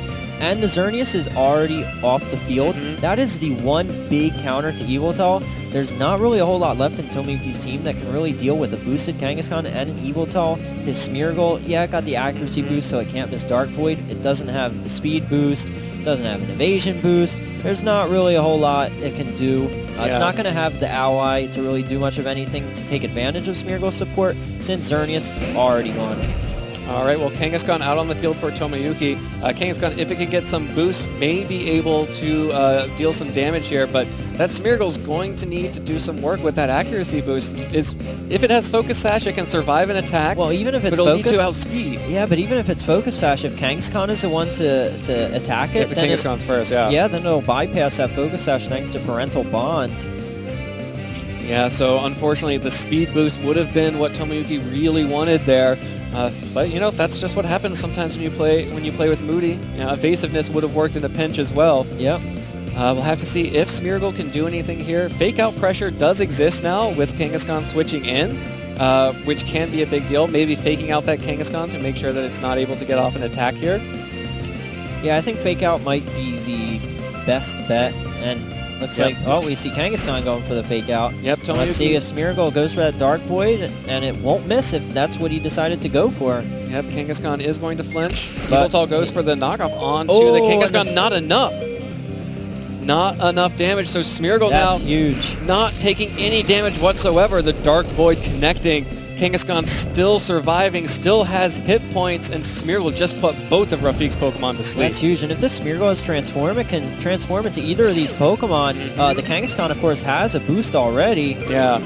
And it looks like we see a boost from lose Smeargle. some accuracy. We lose some accuracy, but it's too late now because Smeargle already hitting the Dark Void needed. I believe that might have been a special attack or special defense drop. Largely irrelevant for this. Yeah, irrelevant at this point, but if it has Transform, I'd love to see it. You know, getting a boost from the Kangaskhan or transforming into Yveltal since Rafiq does not have a Xerneas, which is the big counter to Yveltal. You can certainly take advantage. Whichever one you decided to transform into would... Yeah, this is such a tough decision. Normally you want the other restricted, but with the boost, Kangaskhan still might be the right call. Yeah, and it's faster than Yveltal, so... We just saw that too. So that might be the right pick. All right. Well, if Tomoyuki is able to transform into one of Rafiq's Pokemon, things may be about to get very confusing once again. Yveltal will go ahead and take its turn of sleep here, and looks like we're going to get the power-up punch from Tomoyuki's Kangaskhan, boosting itself up to unheard of levels. Kangaskhan on Tomoyuki's side, getting those boosts, dealing a little bit of damage. Kangaskhan, of course, does have to take this turn of sleep as Rafiq's Kangaskhan snoozes away. Goes for the Yveltal, so double Yveltal on the field now. Tomoyuki choosing to switch to take over the Yveltal there and not the boosted up Kangaskhan. Yeah, an interesting choice. I think I would have preferred Kangaskhan there. Knowing the other restricted being Groudon in the back. Yeah, which Yveltal is good against, but this Kangaskhan is, it would be the fastest on the field. It would be faster than Yveltal. Yeah, it's still a tough this choice. Kangaskhan can wake up and knock out the new Yveltal. Exactly, and if that Kangaskhan wakes up with Sucker Punch, it can even knock out your Kangaskhan. We haven't seen Sucker Punch yet from Tomoyuki's Kangaskhan, so maybe it doesn't have it. Yeah, I mean, Tomoyuki, we already saw. I mean, if you have Safeguard, I don't know where you're finding the space there. Yep. So, have to see what Rafiq's Pokemon. Kangaskhan's still asleep. Can't wake up. Can't wake up, is still asleep. Yveltal also asleep, so 2 turns of sleep for both of those Pokemon are going to be snoozing away, while Tomoyuki is just going to go on the offensive, dealing a little bit of damage, just getting those boosts in with the power-up punch. A little bit greedy, may have just wanted to go for the KO there. Yeah, I'd have liked to see the knockout there. But it looks like the knockoff coming out from Tomoyuki will knock off a critical hit onto the enemy Yveltal, will knock off Life Orb. Yeah, it knocks off that Life Orb. But Yveltal and Kangaskhan are both still around. They both have Sucker Punch. They can both wake up. It's been 2 turns. Yeah, that was a really risky play, I feel like. I think he could have knocked out both of those Pokemon with an attack on Kangaskhan, and then his own Kangaskhan using Frustration on Yveltal that should have knocked it out. Instead, now they're both still here, and they can both wake up and move before your Pokemon. Yeah, but it's so risky. Yeah, but, you know, at some point, when you're down 0-1, you gotta take risks, I guess. Make those plays. All right. Well, Tomoyuki is in a very good position if Yveltal or Kangaskhan stay asleep. And that's really what it's going to be about. Will there be another 3rd turn of sleep for these Pokemon on Rafiq's side? Yes, Kangaskhan there is asleep Kangaskhan. still sleeping. That Kangaskhan is. Tomoyuki, and a Sucker Punch. Sucker Punch. But it didn't work. It doesn't work. Oh, because the Safeguard. Oh, so many levels. And here comes the knockoff from Tomoyuki's Yveltal onto Kangaskhan. Will pick up the KO finally this time. So a little late, but still managing to get the KO there. Yeah, but really well played by Tomoyuki, going for the Safeguard there to make sure Sucker Punch fails. Even though Safeguard not needed in this situation, just avoiding the Sucker Punch, giving you more time to knock out that Yveltal, remove the threats of Sucker Punch, then get your Kangaskhan to attack again. And now against Smeargle, Safeguard will come in handy here, potentially, especially since it's a Choice Scarf Smeargle. Yeah, I don't know what you want to do if you're a Choice Scarf Smeargle against the Safeguard team. I mean, we saw some tricks. I think Fake Out would be able to knock out Kangaskhan. However, you have to make sure Yveltal does not faint, so that way your Smeargle is not just locked into Fake Out and you have just nothing else. However, that of course is risky. Locking into Choice Scarf Fake Out, very risky. Yeah, you can't go for a Dark Void Transform. It's too slow. You're gonna get knocked out. After you go for that transformation. Yeah, well, both players taking their time here. The Yveltal staring each other down on the field. Fake Out just might be the play. It has to be Fake Out, right? But he switches it out, so Kangaskhan switches out. Tomoyuki saw that coming. The best play against a Fake Out, switches out his Kangaskhan for Groudon. Groudon now out on the field and protected by Safeguard, and this Choice Scarf Smeargle will be unable to do much of anything at all. So Smeargle was able to get the Dark Void off early, but missed the Kangaskhan, got that Safeguard set up. And then, of course, when Tomoyuki was able to get the Dark Void off, both of his Pokemon staying asleep for a very long time, unable to make any moves here. Fake Out will deal damage, but not very much to that Groudon. And the knockoff, not very effective, will knock off, I believe, the Focus Sash on that Yveltal. And that should be about it. Tomoyuki bringing it back here with this Groudon Yveltal, and now... Not even his own Yveltal. Yeah. He beat Rafiq with Rafiq's own Yveltal. Yeah, just adding insult to injury with that one. And of course now the final 2 Pokemon, Smeargle locked into Fake Out, doing literally nothing for the rest of this game. And Rafiq just has his own Groudon to help him out. It's Special Groudon. Special Groudon can deal a lot of damage. But we saw Rafiq's Yveltal was faster than his own Groudon, so that means Tomoyuki's Yveltal will be faster since he just transformed into Rafiq's. Yep, and then of course Kangaskhan in the back for fake out pressure. Yep. And yeah, just and of course his own Groudon. Yeah, well, yeah, of course. Sort of ignoring the Groudon in the room. Yeah. But really well played from Tomoyuki to bring it back. Smeargle really carried him in that mid game there, getting that accuracy boost and the Dark Void, those 2 turns of sleep on both Pokemon and 3 on the Kangaskhan. And then the transform too. That was also really big. It didn't really matter which he took, the Kangaskhan or the Evoltal. Either one was good enough to win this game. They were both just really powerful, giving him that extra boost of power that he needed to push him over the top in this matchup.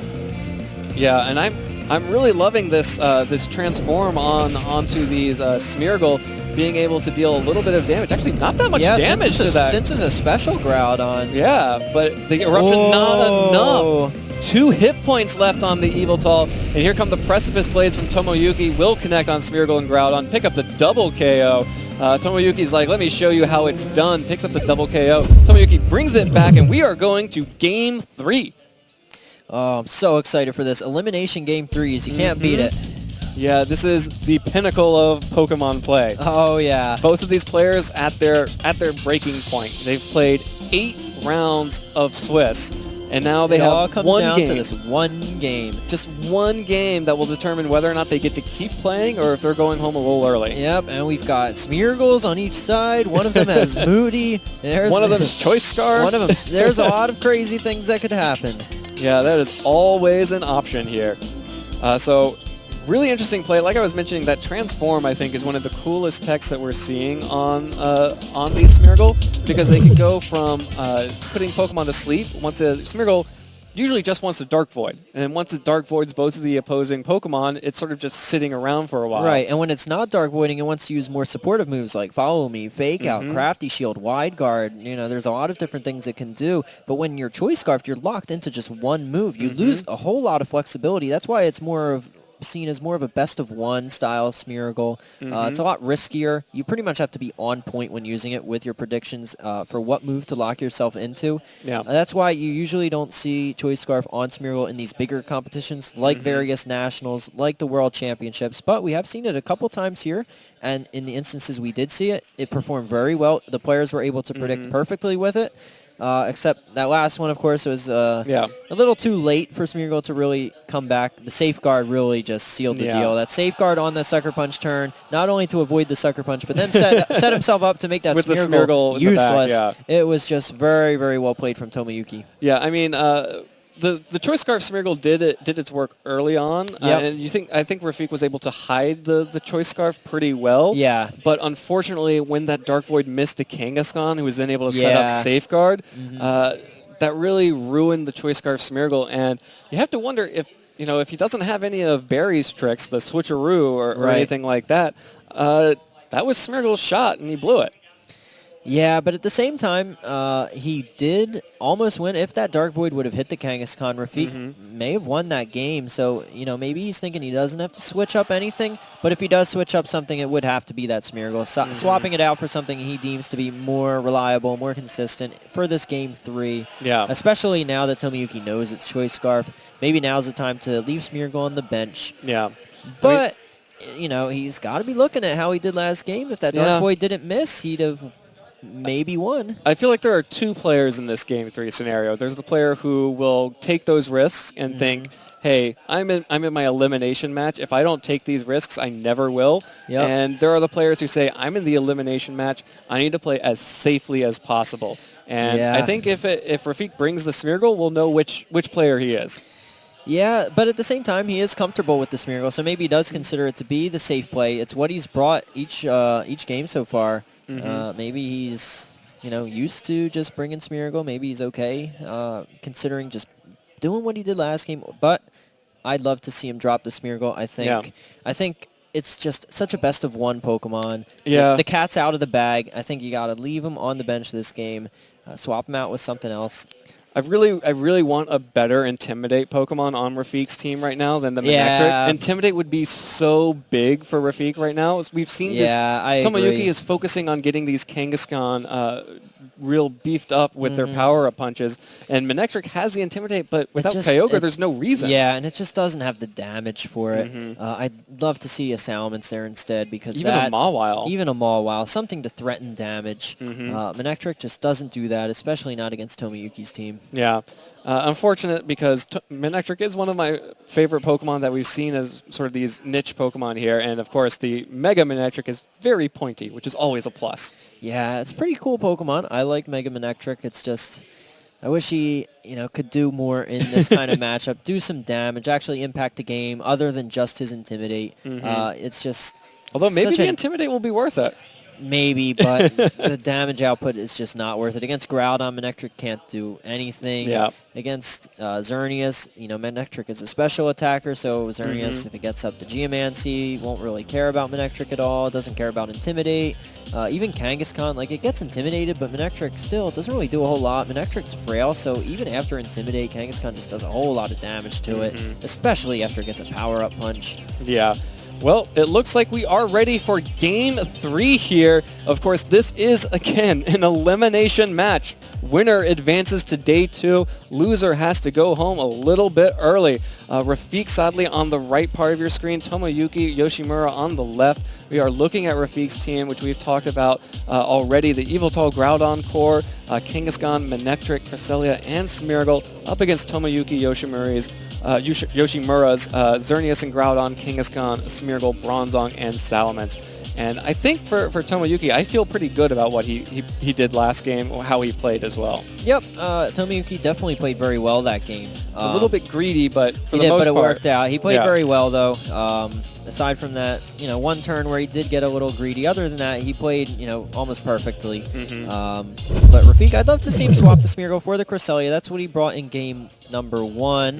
Cresselia is very big with that Thunder Wave, since he knows that Tomoyuki's Kangaskhan does not have Sucker Punch. Yeah. If he's able to get some Thunder Waves off, that could be big, but he does know Kangaskhan has Safeguard, can block the Thunder Wave. But if he has Icy Wind, remember in game 1 he didn't show the Icy Wind. That's true. He didn't even show what his last move was. All right, well, Rafiq is going to go back to what worked in game 1, Cresselia and Kangaskhan this time against the Kangaskhan and Xerneas. So like you mentioned, bringing that Cresselia out, most likely swapping that out for Smeargle, would be shocked if he swapped that out for Groudon or Yveltal. Yeah, very, very shocked. But once again, we're looking at the Kangaskhan's staring each other down. The Xerneas, of course, able to get that Geomancy boost, and Cresselia already showing the Thunder Wave. Have to wonder if Tomoyuki might try to avoid going for the standard Fake Out just to protect that Xerneas some. Yeah, so far what we've seen, Tomoyuki has gone for the power-up punch. In Game 1, when faced with the same lead, maybe decides to change things up, go for a Fake Out on Cresselia and try and get set up with his own Xerneas. Or maybe just plays the same as he did in Game 1 and just kind of hope that maybe later in the battle, take a few turns a little bit differently than he did in Game 1 and just hope that's enough. Yep, well, both Kangaskhan will Mega Evolve here on turn 1 of this Game 3 elimination match. Xerneas will protect itself, playing it safe so far. Kangaskhan, it looks like, did go for a Fake Out into the... goes for the Safeguard, rather, on Tomoyuki's side.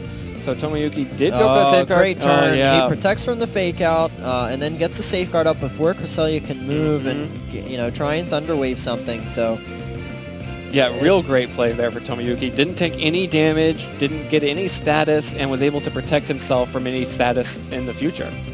Yeah, I think Tomoyuki, this is kind of what he needed to do in Game 1, since he had the Safeguard. Although, of course, you never really see Thunder Wave on Cresselia. Yeah. So he probably just didn't expect it. But now that he knows it has Thunder Wave, Safeguard before Cresselia can move, it's just such a safe and... I love the pun. Such a safe play, but also such an obvious play for Tomoyuki. That's really all his Kangaskhan. It was the best move it could have made that turn. But we do have to watch out for a Helping Hand boost, because that may be able to knock out Xerneas. Yeah, we do have to remember that Cresselia doesn't just use Paralysis. The Helping Hand boost is enough to pick it up. That's a huge knockout for Rafiq. Picking up the KO on that Xerneas. Looks like Tomoyuki will be able to go for those power-up punches, so his Kangaskhan is going to start getting rolling here. But he loses his Xerneas. And we know Rafiq has Yveltal, so taking out Xerneas that easily, it's such a big Yeah. deal for Rafik. And I totally forgot about the helping hand that we saw in Game 1, Yeah, too. And it was that's so huge much in Game 1 damage. as well. All right, well, Xerneas out, potentially allowing Eviltal in the back to really run over the rest of Tomoyuki's team. But here we go. Yeah. It's that time. It's Smeargle time. So Smeargle now out on the field, potentially threatening some Dark Void. Yeah, this is where Smeargle is out at a good time because it's paired alongside a Kangaskhan that's already at 2 stages of boosted attack thanks to that power-up punch. You've got the Safeguard up on your end. Now, you do have to watch out because we saw Cresselia has Safeguard, Yep. but Smeargle does get so many other good moves. We saw it has Transform. That's always something you have to watch out for when you have a boosted Pokemon alongside it. But then there's even moves like Fake Out, Follow Me. There's a lot of different things it can do to really just let Kangaskhan sweep. Well, it looks like Rafik does not want to have his Kangaskhan out against that. We'll switch against that Smeargle Kangaskhan pair. We'll switch out for Eviltal instead. Fake Out comes through from the Smeargle. Critical hit from the Smeargle onto Eviltal, dealing a little bit of damage. These power-up punches are going to boost the Kangaskhan, but not deal that much damage back. So even after all those boosts, just under 50% damage dealt to that Eviltal. The Icy Wind. And we do see the Icy Wind come out, going to drop the speed of the Kangaskhan and that Smeargle, and crucially break a Focus Sash. Yeah, that's big, and especially because Eviltal is faster. But that looked like a speed boost for the Smeargle. That's not good. No, the Icy Wind certainly helps, but you know, a speed boost, never something you want to see on Smeargle because then it can threaten the Dark Void, and Safeguard did not get up, so... Yeah, then you're just flipping coins. Although, I don't believe... we did see Cresselia's item earlier, I believe, and it wasn't a Lumberry, as I recall. No, that was a Citrus Berry. Yeah. So, not able to tank a Dark Void and set up Safeguard for its friends, so... Have to see if Rafik's Pokemon are going to be able to avoid the Wrath of Smeargle here. Yeah, this will be really interesting to see because a Dark Void... Oh, and the Kangaskhan switching out at 4 stages of attack. Very interesting. All right, Kangaskhan will switch out. Groudon now out on the field instead. So Tomoyuki really valuing getting the Groudon on the field instead of the boosted Kangaskhan there. I mean, I guess you don't want a very high physical boosted Pokemon out against Eviltal, but still seems like maybe sacrificing a little bit of momentum. I guess looks like it did not get the speed boost there, or Eviltal was still fast enough. Yeah, or if it did, that Icy Wind drop, perhaps Smeargle was just trained to be slow. Yeah, just a little too slow there. Eviltal moving first will knock it off, knock off Smeargle from the field, actually, and set up Safeguard for its team. That's huge. That's kind of the downside of using a real bulky and slower Smeargle like Tomoyuki was, because that Cresselia got the Icy Wind off the turn before, even though it got the Moody boost in speed to give it, you know, what ended up in 1 boosted stage of speed. Rafik's Eviltal was just trained to be extremely fast, so it would naturally be faster than Smeargle at that point, so... Yeah, but you expect Eviltal is kind of a glass cannon Pokemon, and if you're running that Bronzong version of the Big Six, the slower Smeargle there. That's kind of why I'm surprised that Tomoyuki switched out, because he's the one, he knows his Smeargle is slower than this Eviltal because he's the one who trained it. You know, make Rafik choose which one he wants to knock out. Does he want to knock out the Smeargle in exchange for losing his Eviltal to the Kangaskhan? Or does he want to knock out the Kangaskhan in exchange for Smeargle just putting them to sleep and then getting Groudon in and being able to just try and sweep with Groudon? I mean, we do have Groudon now out on the field alongside Kangaskhan. May be able to set something up here with the fake out pressure. Substitute is something that we've seen on Groudon a lot, which can be that pretty would block threatening. an Icy Wind speed drop too, which it could end up being important. Yeah, and it looks like Tomoyuki just really valuing having the fake out pressure coming out from Kangaskhan, or goes for the the going KO. just going for the KO, gets the frustration off onto Eviltal, so able to pick up that KO pretty easily. Cresselia will be able to But it's go for faster with than another Groudon. Icy Wind. That is such a fast Cresselia, will get the speed drop. Or just such a slow Groudon, since this is a Trick Room team from That's true. Tomoyuki. He has the Bronzong. We do see the substitute come out, though, so Groudon will be protected from future attacks here, but crucially did take that speed drop. Yeah, and there's no way for Tomoyuki to get Trick Room up this battle because these are his last 2 Pokemon, so... not good, but at the same time, he does have the substitute up, so that could be good against Rafiq if he's got Groudon in the back. Yeah, and we've already seen that Groudon is from Rafiq's side, is a special variant. So, I mean, Helping Hand eruptions are very powerful and may be able to deal a lot of damage, but at least the first one will be blocked by that substitute. Exactly. Though, because of the Icy Wind, Groudon will be faster than Kangaskhan, so he will be able to knock out Kangaskhan with a Helping Hand eruption. But, like you said, he won't knock out the Groudon. He'll just take out the substitute. However, if Tomiyuki is using a physical Groudon, a Precipice Blades won't take out Groudon from Rafiq's side. Without a critical hit. Right. Well, the critical hit would, but usually Earth Power is what ground move knocks out opposing Groudons, not Precipice Blades. Yeah. Well, we do have the Groudon hiding behind that substitute. Kangaskhan going to try and do its best to support it. Cresselia, of course, just ready to cheer on its partner. I mean, this is something that we've seen a lot, the special variants versus the physical variant, and pretty frequently the special variant comes out on top. Helping Hand from Cresselia, here comes the Eruption. This is actually a full power Eruption, not like some of the sad Eruptions we've seen earlier. Yep. Kangaskhan does go down, and the substitute will break. It's going to come down to this Precipice Blades. It needs a critical hit here, or else Rafiq's Groudon will outspeed and Earth Power will KO. Yeah, well, here come the Precipice Blades. Cresselia not taking any damage, and Groudon actually avoiding the Precipice Blades, so won't even get to see it. No chance. Absolutely no chance of a critical hit if you can't even hit in the first place. Nope, Rafiq knows he's got this. Look at that. Yeah, it's the Helping Hand. Both players exchanging congratulations, and here comes the Earth Power. Will pick up the KO here, and Rafiq sadly will be moving on to day 2. I don't know much about him as a player, but, you know, it's Taiwan's, like, it's some of their introductory years, right? Like, they're new to this. They're new to this. They're new to this, and to make it all the way to 5-2 here at day 1 of the World Championships means that, you know, Kamal has a battle to play right now. Yeah, absolutely. I mean, Kamal is one of the most stored VGC competitors. I think out of everyone probably in this room and competing in this tournament, Kamal is one of the few players who have been around since 2009. Oh, yeah. I mean, he's been playing consistently ever since then as well. Going into team preview, we do see with the Groudon, Kyogre, Kangaskhan, Salamence, Togekiss, and Bronzong, Kamal's going to be running the Japanese national champions team. The Groudon, Rayquaza, Cresselia, Sylveon, yeah, that team. Yeah. And so we've got, once again, you know, so few Groudon Xerneases today. I think out of all the matches I've casted, maybe like a quarter of them have been Groudon Xerneas. And so we've got a really interesting matchup here between a Groudon and a Rayquaza team against the Groudon Kyogre team here. And, you know, you have to be a little bit scared of bringing Rayquaza when you're on Kamal's side because, you know, that way then Dud can actually take care of the Kyogre, or can take advantage of the airlock and use the Kyogre to hit the opposing Groudon. But the Togekiss here is probably the most interesting Pokemon in that team composition. Not a Pokemon we see too often, but one that does have a lot of potential in this format. Super bulky, has that Tailwind potential, redirection support as well, and of course Air Slash being a really strong move. Yeah, absolutely. And, you know, it comes down to what core is going to come out on top in this World Championships, right? We do see one very popular core right here in that dual primal, you know, Kyogre, Groudon. And then, of course, we do see the Groudon Rayquaza, which is kind of a core that a lot of people kind of question.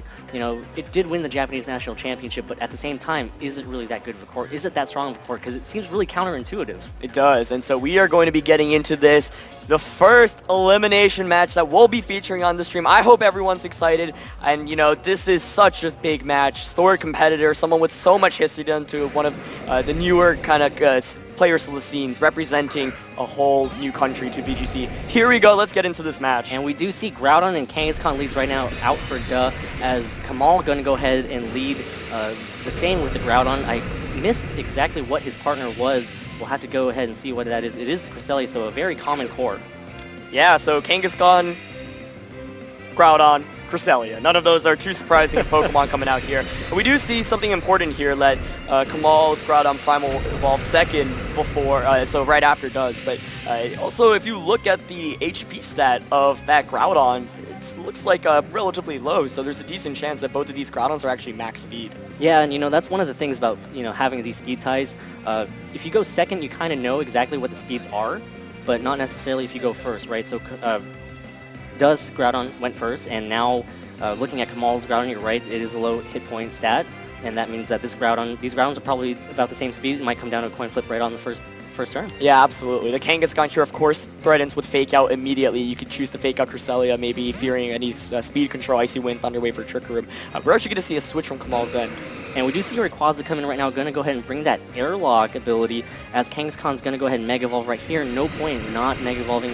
Going to try to get as much damage out as possible. It's going to be interesting to see exactly what's going to happen here with that switch, as Groudon on Duh's side does go for the Eruption here, going to do a good amount of damage. That Airlock does reduce the damage thanks to the thanks to blocking the sunlight, as Kangaskhan does go for a double edge right now into that Cresselia. Huge damage is enough to KO. Oh, Hangs survives. 4 hit points right there, as it does take some recall right there, as Cresselia goes for the Icy Wind right now, going to try to slow down this Kangaskhan and this Groudon. Super aggressive play there from Dub, but it makes a lot of sense, right? When you're facing against a Kangaskhan and a Groudon, the inclination is for you to protect your Groudon due to the potential of a Fake Out and a Ground-type attack coming. So Doug capitalizing off that. Kamal, of course, didn't protect his Groudon. He just opted to switch out into Rayquaza, but that still ends up being a really nice turn. However, that Icy Wind is a big deal as well. The only thing is that Cresselia is a Pokemon that doesn't have too much offensive potential. Rayquaza now does have the potential to either pick up a knockout potentially on Kangaskhan or Groudon, so that is a possibility. But you'd imagine that if that Cresselia did get knocked out by that dual combination, that would have been in a phenomenal position. He's still in a solid position, but not one that he was probably hoping for, in the sense that I think if I'm him, I definitely want to get that knockout onto Cresselia.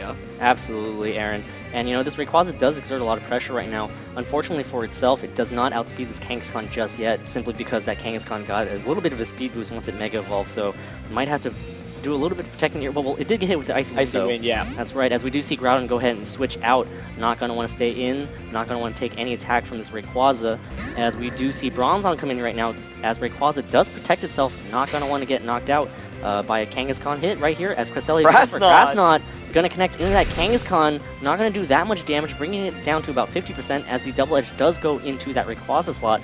So great protect right there from Kamal. And Grassnot Cresselia, that's not something I've seen in quite a while. Offensive Cresselia was something that was very popular back in VGC 2012 and 2013, and we've still seen, you know, more offensive variants just with a lot of special attack and speed investment, but Grassnot's a pretty interesting move. Of course, it does hit Pokemon like Kyogre and Groudon for very hard damage, but the Bronzong switching here is quite nice for Dud. Dud can do a lot of damage to Rayquaza with the Gyro Ball. You have to be a little bit scared and wonder whether there's a potential Fire-type attack on Rayquaza. As we do see Rayquaza now go for a Dragon Ascent, gonna go ahead and connect most likely onto this Kangaskhan slot, gonna be able to pick up the KO, and a huge knockout right there, as we do see the defenses drop on Rayquaza's side, as the Kangaskhan gets knocked out. I believe we're gonna see an item here, and Rayquaza does reveal the Life Orb, and it's gonna lose some of his hit points as Cresselia goes for a Trick Room. Did Bronzong make a move yet? Nope, it looks like it was the Trick Room to reverse the Trick Room play, and you saw Kamal there pop off a little bit, but really smart play there for him. Dot opted to go for a Sucker Punch onto the Cresselia, not targeting Rayquaza, so he wasn't able to even get any damage off, and that's a big deal. Kangaskhan feints, and Bronzong, instead of choosing to maybe try to get a knockout with the Gyro Ball, instead just going for a Trick Room, maybe trying to set up his Primal Pokemon in the back. Of course, Primal Kyogre comes in here, but doesn't work out too well. And we do see Kyogre come out right now. Interesting thing to note is that Kamal hasn't actually Mega Evolved his Rayquaza yet. Probably going to save that Airlock for now. Yeah. And maybe once he can kind of position himself in the perfect weather position, he'll finally go ahead and activate it to kind of get the weather that he wants. Yeah, definitely. I mean, Cresselia and Rayquaza are still relatively offensive threats. Earlier I mentioned that Cresselia couldn't do very much, but that Grass Knot kind of changes things, especially in the dual primal matchup, because you actually hit Kyogre and Groudon for relatively hard damage. Those are really heavy Pokemon. Grass Knot obviously does damage based off how heavy the Pokemon are, so that Cresselia can actually help specifically in this matchup. But Bronzong's still looking really strong here. You might have to wonder whether he does going to try to set up Trick Room again, whether Kamal's going to Trick Room to reverse that Trick Room again. A really clever Trick Room there on Kamal's end, though, to make sure like he doesn't fall too far behind, because if you let your opponent get up Trick Room, a lot of the times it can just go very far, and that could just be the game kind of deciding play. Absolutely, and this Bronzong out on the field does provide a lot of defensive support, because this Rayquaza can't really touch it. The Cresselia can't really touch it either. We've seen Grass Knot, we've seen Icy Wind, not going to be able to hit that at all. Right. We do see Rayquaza now Mega Evolve. Rayquaza, of course, does carry the Dragon Ascent, commonly carries Extreme Speed and a Dragon Attack, so that's not going to be able to hit that Bronzong at all. Rayquaza now goes for another Dragon Ascent right now with that Mega high physical attack stat with that Life Orb. Going to go ahead and target down this Kyogre. Is it going to be enough to pick up the one-hit KO? Oh no! My gosh. Brings it down all the way into the red, less than 25% of his hit points remaining, as the defenses do drop again. Rayquaza slowly going to knock itself out if it keeps going at this pace, as Cresselia does go for a Grass Knot onto that Kyogre. picks up the KO, and that reversing Trick Room pays off so well. So well, and Trick Room does go up, so it's not over by any means yet, especially because it's, Bronzong here, but, Kyogre opted not to protect there. That was a big deal, and Kamal showed why he's a very strong player, but, he made a really, really aggressive read there. He basically went 100% in, dedicated to that read on Kyogre, and, to imagine if Dudge is protecting Trick Room there, then you'd still have your Kyogre at full health, and now you have a complete advantage because you can just use a water type attack or just go for example, an Ice Beam and a Gyro Ball. But, it is still Bronzong and Groudon here, and that's still really strong. You get full 4 turns of Trick Room with 2 of the strongest Pokemon in the game. And, Groudon is, of course, one of the strongest. Bronzong supports it really well with Gravity, so it's still not over by any means. And I think Led does actually still in a pretty good position despite Kamal playing incredibly well and aggressive early game. Yeah, and, Kamal is just in control right now. Obviously, the match isn't over just yet. Does have some options, does have some outs, but we do see Rayquaza now protect itself. Not going to want to take any damage as Bronzong goes for a skill swap here. Going to go ahead and give Groudon that Levitate, and we're going to have to see what happens, probably in preparation for that Groudon in the back on Kamal's side. The Desolate Land is now going to be with Bronzong. We're going to have to keep track of that just in case some more skill swap happens. Yep. We do see the Eruption from does Groudon go off. Going to be able to pick up the KO on that Cresselia as Rayquaza protects, so, that's a big knockout. Cresselia will no longer be able to provide some support, possibly not able to reverse that Trick Room as well. Yeah, interesting to see that we didn't see potential Gravity come out, instead going for the skill swap play. Smeargle does come out now, and Smeargle can be a game changer here depending on how it is really trained.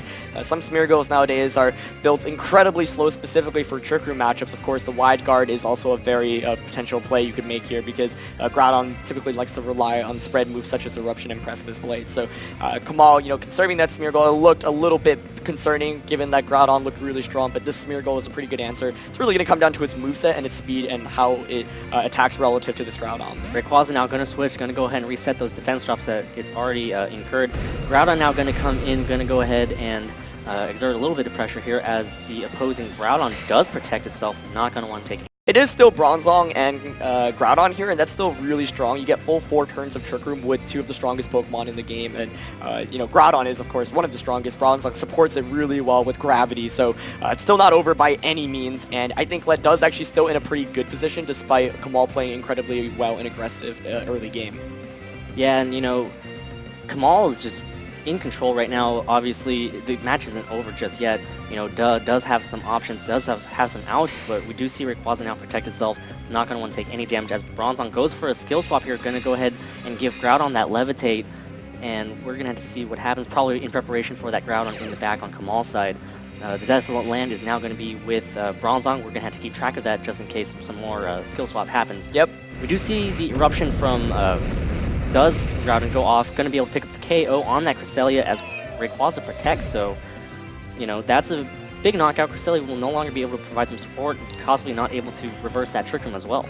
Yeah, interesting to see that we didn't see potential Gravity come out, instead going for the skill swap play. Smeargle does come out now, and Smeargle can be a game changer here depending on how it is really trained.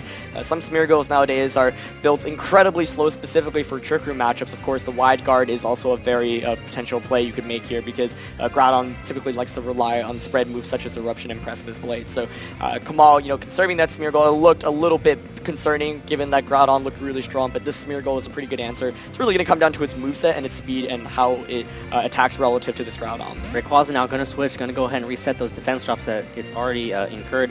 Groudon now going to come in, going to go ahead and exert a little bit of pressure here as the opposing Groudon does protect itself, not going to want to take any damage at all.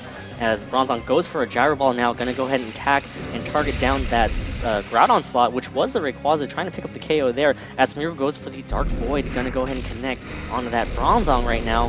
Does Bronzong carry an item that's going to go ahead and prevent it from falling asleep? Is it going to be the Chesto Berry, the Lum Berry, or is it just going to go to sleep? It is a berry. Going to go ahead and munch on its Lum Berry to wake itself up, as Smeargle does get a Moody boost right here. Special attack rises sharply while the evasiveness does drop. Yeah, so interesting note there because Smeargle didn't opt to go for something like a wide guard instead just choosing to go for a Dark Void, maybe going for an aggressive read there, or maybe just expecting it to outspeed the Groudon under Trick Room. So I think Kamal definitely gets the better end of that. He doesn't take very much damage. His Groudon gets in safely. And more importantly, now, you know, you can protect your Groudon from the opposing Groudon if you do have that Wide Guard move. Or you could just Dark Void here as well, since if you are able to outspeed the Groudon on the opposing side, then it can't, you know, do very much. But, you know, you might not want to rely on that 80% Dark Void accuracy, which is relatively shaky. And of course, Groudon and on Duh's end actually... Ooh, Safeguard. That's one option right there that Duh has to prevent Dark Void from being a problem, as that does block that Dark Void, and now it's going to come down to the Groudons. Groudon Kamal side goes for an Eruption right now. It is damage. It is not... Oh, it is enough to pick up the KO on that Bronzong, but Groudon does hang on, so right now... Groudon is going to get to move, goes for an Earth Power, going to connect onto the Groudon on Kamal's side. That should be enough to pick up the KO. It is enough to pick up the KO, and now it's going to be Smeargle and one more Pokemon on Duh's side, or on Kamal's side. Yeah, the Rayquaza should just be coming back up, and it should be able to just seal up the game here. I thought that was really well played, and I think that actually came down to a speed tie there as well between the Groudons, because we did see earlier that does, you know, it's Groudon Primal Evolve first, but here Kamal's Groudon was able to pick up the knockout there. And we do see the Delta Stream activate, going to go ahead and bring up that mysterious air current that's going to, you know, maybe possibly play a role if this Groudon does have something that can hit this Rayquaza super effectively. Yeah, you know, that could be good, but the thing is Smeargle here should still be able to just outspeed and get a Dark Void off. Safeguard. Oh, right, Safeguard is up, but okay, we do have a follow me. There it is, follow me. Smeargle, the wild card Pokemon, has so many tools up its sleeve, as we do see the Eruption right now, going to go ahead and connect onto both Smeargle and Rayquaza. Of course, Groudon is damaged, not going to do that much damage to Rayquaza at all, especially since it's not in the sunlight. The Dragon Ascent is going to come out, and that should pick up the KO on this Groudon, and wow, that could have turned out a lot differently. But Smeargle, of course, coming in clutch with that Follow Me. Yeah, definitely. Follow Me, really, really helpful. Dove revealing he didn't have, or maybe trying to conserve something, knowing that Kamal Smeargle had Follow Me. But really well played there by Kamal. I thought that the Trick Room turn was so big. He was able to deny Trick Room from the beginning. In the end, he had enough resources to deal with Dove's Trick Room because of the fact that he was simply just up 4-2 in Pokemon and had the Smeargle, which was well equipped to deal with it. The Safeguard on Bronzong was really interesting, and we saw how much Eruption did to Does Groudon. Like, you don't expect Groudon to do over 50% to another Groudon with Eruption, but it's just such a strong attack. Absolutely, and you know, that's simply just because of the fact that Groudon is not that especially bulky. One interesting thing for Kamal to remember in this upcoming game is going to be that Bronzong does have something to deal with that Smeargle in terms of Safeguard. Right. So that's a big deal. Safeguard can help out a lot there, but ultimately I don't think Kamal was, you know, didn't really need Smeargle solely for Dark Void, right? It was just a threat of it being around there, the ability to threaten with a Wide Guard at any point, although we didn't see any Precipice Blades come out from either Groudons at that point. So I thought Kamal played that really, really well. You know, Duh made a great play on that first turn, and that Cresselia not being knocked out, not only was it able to get damage off with Grass Knot, it was also able to revert the Trick Room, and Duh lost his Kyogre without it doing anything in that match. Right. One thing that he will have to do is gonna go ahead and try to protect that Kyogre. You know, Kyogre is one of your hardest hitting Pokemon. You have to be able to do something right there. Right. You have to avoid those Icy Winds from that Cresselia, because that's gonna go ahead and mess with your speed control. Yeah, that's a big one, and I think, you know, speed control really is the name of that last game, right? The Trick Room was denied originally, and by the time it got up the second time, it was a little bit too late. And that's the other thing, right? Like, when you have Bronzong and Groudon, your Groudon is the main Pokemon that's using attacks. If you can't pick up efficient knockouts and put it into a position where it can consistently outdamage and one-hit KO things, then the opposing Pokemon can just get an attack off, and then if you swap between attack and protects, then Trick Room kind of just expires. So even though Trick Room was a great strategy there, it really didn't do enough. Yeah, and you know, one thing that Duh also has to remember is, you know, the fact that Kamal was willing to risk that with the double Trick Room. Right. Maybe now Duh has to be a bit more conservative as to when he does go for that Trick Room. We do see Salamence and Groudon leads out for Duh's side, and we do see Smeargle and Rayquaza leads out for Kamal's side, so both players kind of changing it up a little bit. Yeah, and this is going to be huge. You know, Kamal Harris is one win away. If he wins either this one or the next game, should there be a next game, he will be in Day 2 of Worlds. Duh needs to win both of the games to keep his season alive. Back against the wall, but you know, Duh does have the pieces of the puzzle to be able to take these games away from Kamal if he really chooses to. It's all going to come down to this play, and this is exciting right now. I mean, this is it. this is Does entire season on the line right now. It really is, and I do like the Salamence adjustment here, but you still have to be very scared of the wide guards from Smeargle here. And, you know, there's so many mind games, and that's why Smeargle is such a strong Pokemon in this format. You never know what item it has. Even when you know what item it has, you don't know what moveset it has. And It has Follow Me, which we've seen before, so Right. maybe Duh will be a bit cautious. Maybe he'll go for a single target attack and just have it redirected away, right? Exactly, and so like that Follow Me plus the Dark Void plus the Wide Guard potential, there's just so much that can happen, and we're going to see the Mega Evolution come out from both Pokemon. And we do see both dragons Mega Evolve. Of course, Salamence is it has kind of a similar role to Rayquaza. It does do heavy offense. It is slightly frail. It is a dragon. As we do see the Delta Stream come out and going to go ahead and change that weather from the harsh sunlight into the mysterious air. Fake out too, though. Smeargle going for the fake out, kind of a more old school set right now, as Salamence does flinch and Oh! cannot move, as Rayquaza goes for a waterfall here.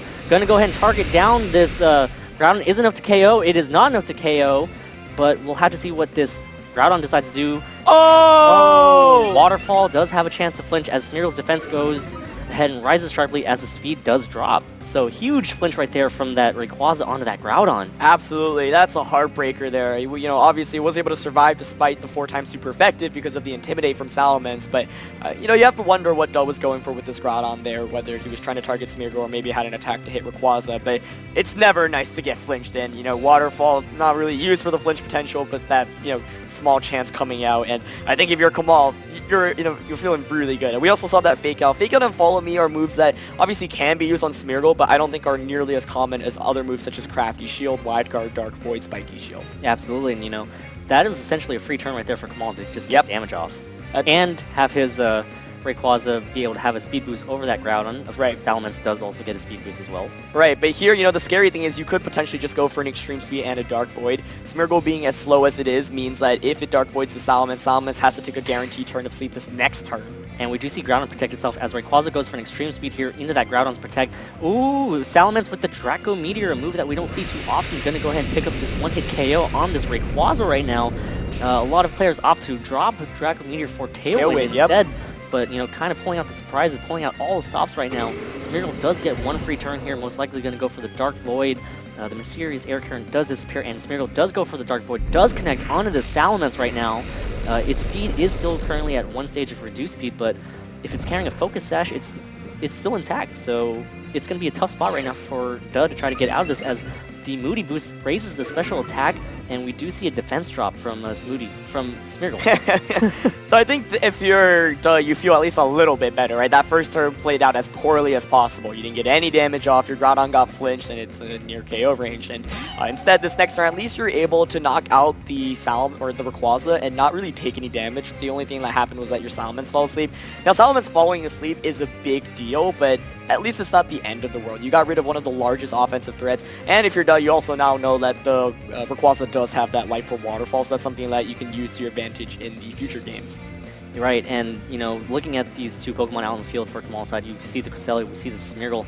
Most likely in back, it's going to be that Groudon, so that's something that Duh might want to try to take note of if he wants to try to get ahead of the game and predict. But of course, he's still in a sticky situation that he needs to get out of. Exactly. As we do see Salamence now take its first turn of sleep, as Groudon goes for an Earth Power right now, content to just maybe sacrifice the Groudon, as it does bring Smeargle down to about 24 hit points, and the Icy Wind does connect onto Salamence, and Groudon is enough to pick up the KO. No, it is not, but now Smeargle can go for another Dark Void if it really wants to, and we do see the speeds drop, and we do see the Smeargle go for the Dark Oh, with the Avoid! Double Avoid right there. Not that it mattered too much on the Salamence, but the speed does rise sharply as the special defense does drop, so now the Smeargle will most likely be outspeeding this Groudon.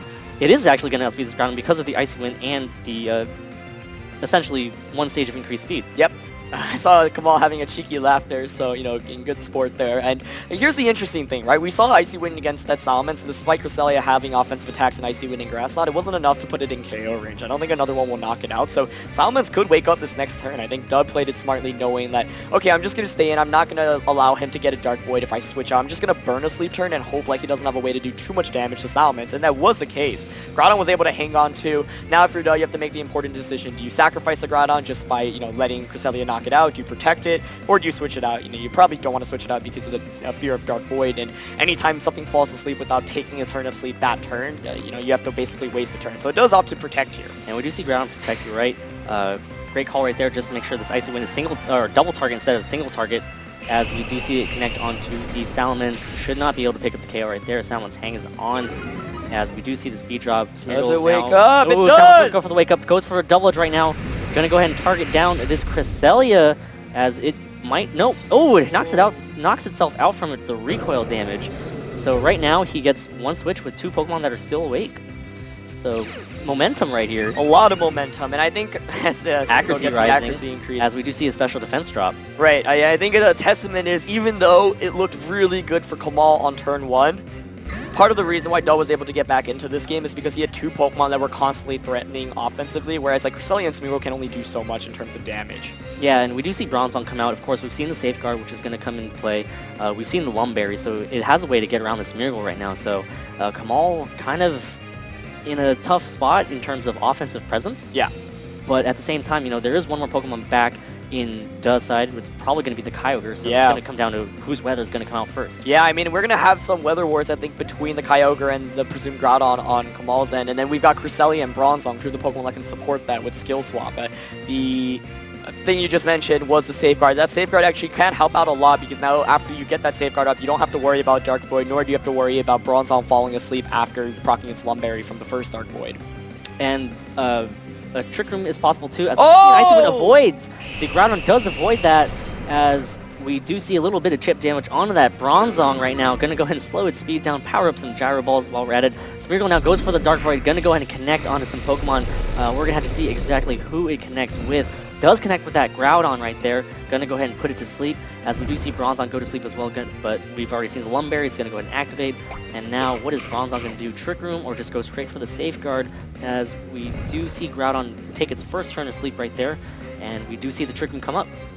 Trick Room being up here is an interesting thing, right? Because it means that now Bronzong outspeeds Cresselia. It also means that Groudon, because it has been Icy Winded, as it gets more of an accuracy increase. It also means that Groudon now, if it wakes up, can actually potentially get an attack off before it gets knocked out. So Icy Wind miss there may be mattering here. We're going to have to see whether Dusk Groudon can wake up in time. Once again, Cresselia Smeargle still very passive in terms of offense, and Bronzong here could probably just set up a Safeguard.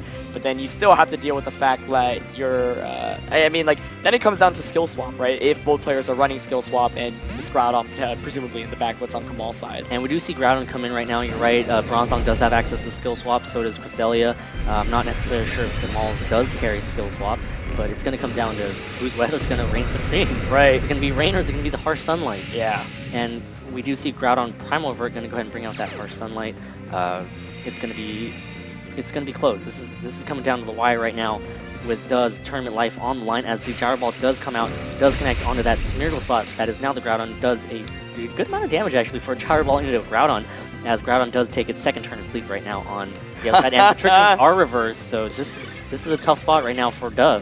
It is, yeah. I mean, Kamal's been playing the Trick Room game really well, and this is where you've got some mind games. You know, if you've got the Kyogre in the back, then obviously your inclination is to switch into it, right? But then chances are this Groudon might be faster than Cresselia. It actually comes down, if maybe Kamal opted for like a modest nature and Cresselia actually can outspeed the Groudon, then you can get the Skill Swap and just get an Eruption off. And we do see the Bronzong switch out right here. Gonna go ahead and bring out the rain, maybe trying to catch the Eruption on the switch here, but not so sure about that. I would prefer to see the Groudon switch out, as we do see the rain take over right now, and it's there's a skill swap.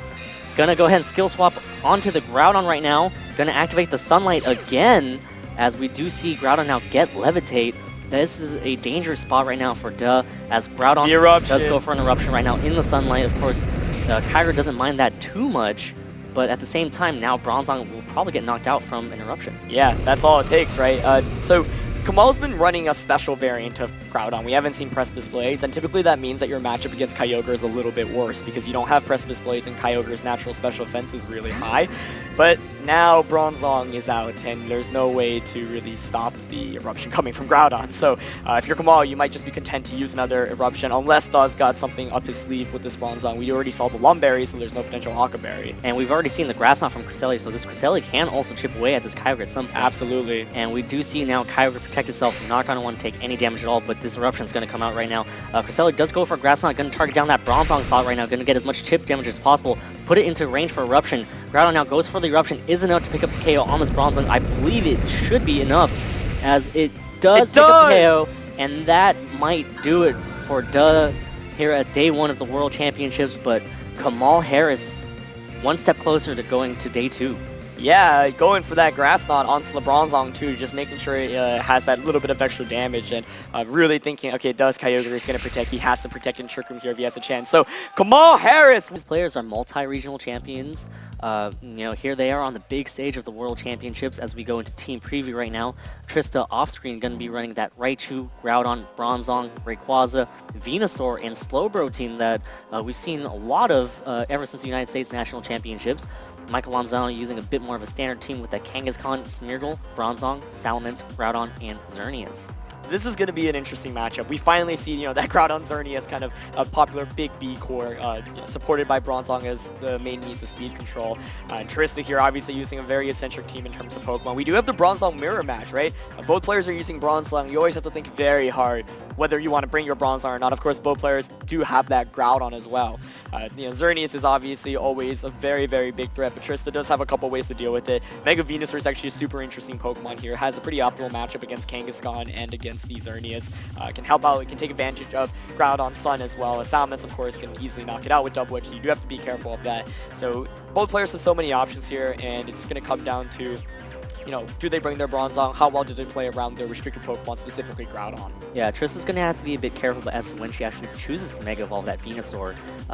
You want to have Chlorophyll at the right time, but if you have Thick Fat instead, it does have its advantages. Right. But at the same time, maybe you want that Chlorophyll instead. Absolutely, and maybe you just want to Mega Evolve Rayquaza because you want the increased damage. But we're going to get into this. Trista Medine against Michael Lanzano. This is for day 2. Right off the bat, Rayquaza and Slowbro out for Trista's side as we do see Smeargle and Salamence, a lead that we've seen so much at the United States National Championships versus a much more obscure lead in Rayquaza and Slowbro. It's a really interesting lead, that's for sure here, and there's a lot of potential right from the beginning. We see the Intimidate, and we see the Airlock come out here. So Slowbro, of course, probably going to be the slowest Pokemon on the field, but it's in its name. It is. Something tells me it's a little bit slow, but this is interesting because, immediately when you see this, you have some questions, right? Does Salamence have a potential Draco Meteor? Does Rayquaza have a potential Focus Sash? Is there maybe a Chesto or a Lumberry on Slowbro to deal with that Smeargle? Because you need to have, every team in this format needs answers to Smeargle, and you would think that Trista might have prepared for that in her lead matchup here. So Salamence does threaten slightly with Hyper Voice or Double Edge, but the thing is Slowbro is a Pokemon that does get access to Ice Beam, so we could see it potentially use an Ice Beam to knock out that Salamence in one hit. Or maybe, Trista will target down that Smeargle, not wanting it to get any Dark Voids off. Right, and Slowbro is a very slow Pokemon, but it does come with its benefits of being a pretty hard hitter and also a very physically bulky Pokemon. We do see Bronzong right now going to come in for that Salamence, does not want to take an Ice Beam, so maybe this Bronzong can absorb that Ice Beam a lot better. As we see Rayquaza on Trista's side Mega Evolve right now, going to bring out the mysterious Air Current with that Delta Scream and, apply a lot of pressure because now this Rayquaza is going to be faster than that Salamence. As we do see the Dragon Ascent right now connect from Rayquaza, going to go ahead and, I believe, target down that Bronzong. Nope, going to go ahead and hit that Smeargle instead. Oh! Ooh, picks up the KO. Smeargle does not carry a Focus Sash, and Michael Lanzano is already down 1 Pokemon. And that's a big Pokemon to lose right there. That is so big there. Smeargle probably going for a Dark Void, doesn't have Focus Sash. Slowbro is also able to set up the Trick Room. Now, what's interesting is because Rayquaza Mega Evolve, you can actually bring out your Groudon if you're Michael, and you don't have to worry anymore about the potential Scald one-hit knockout.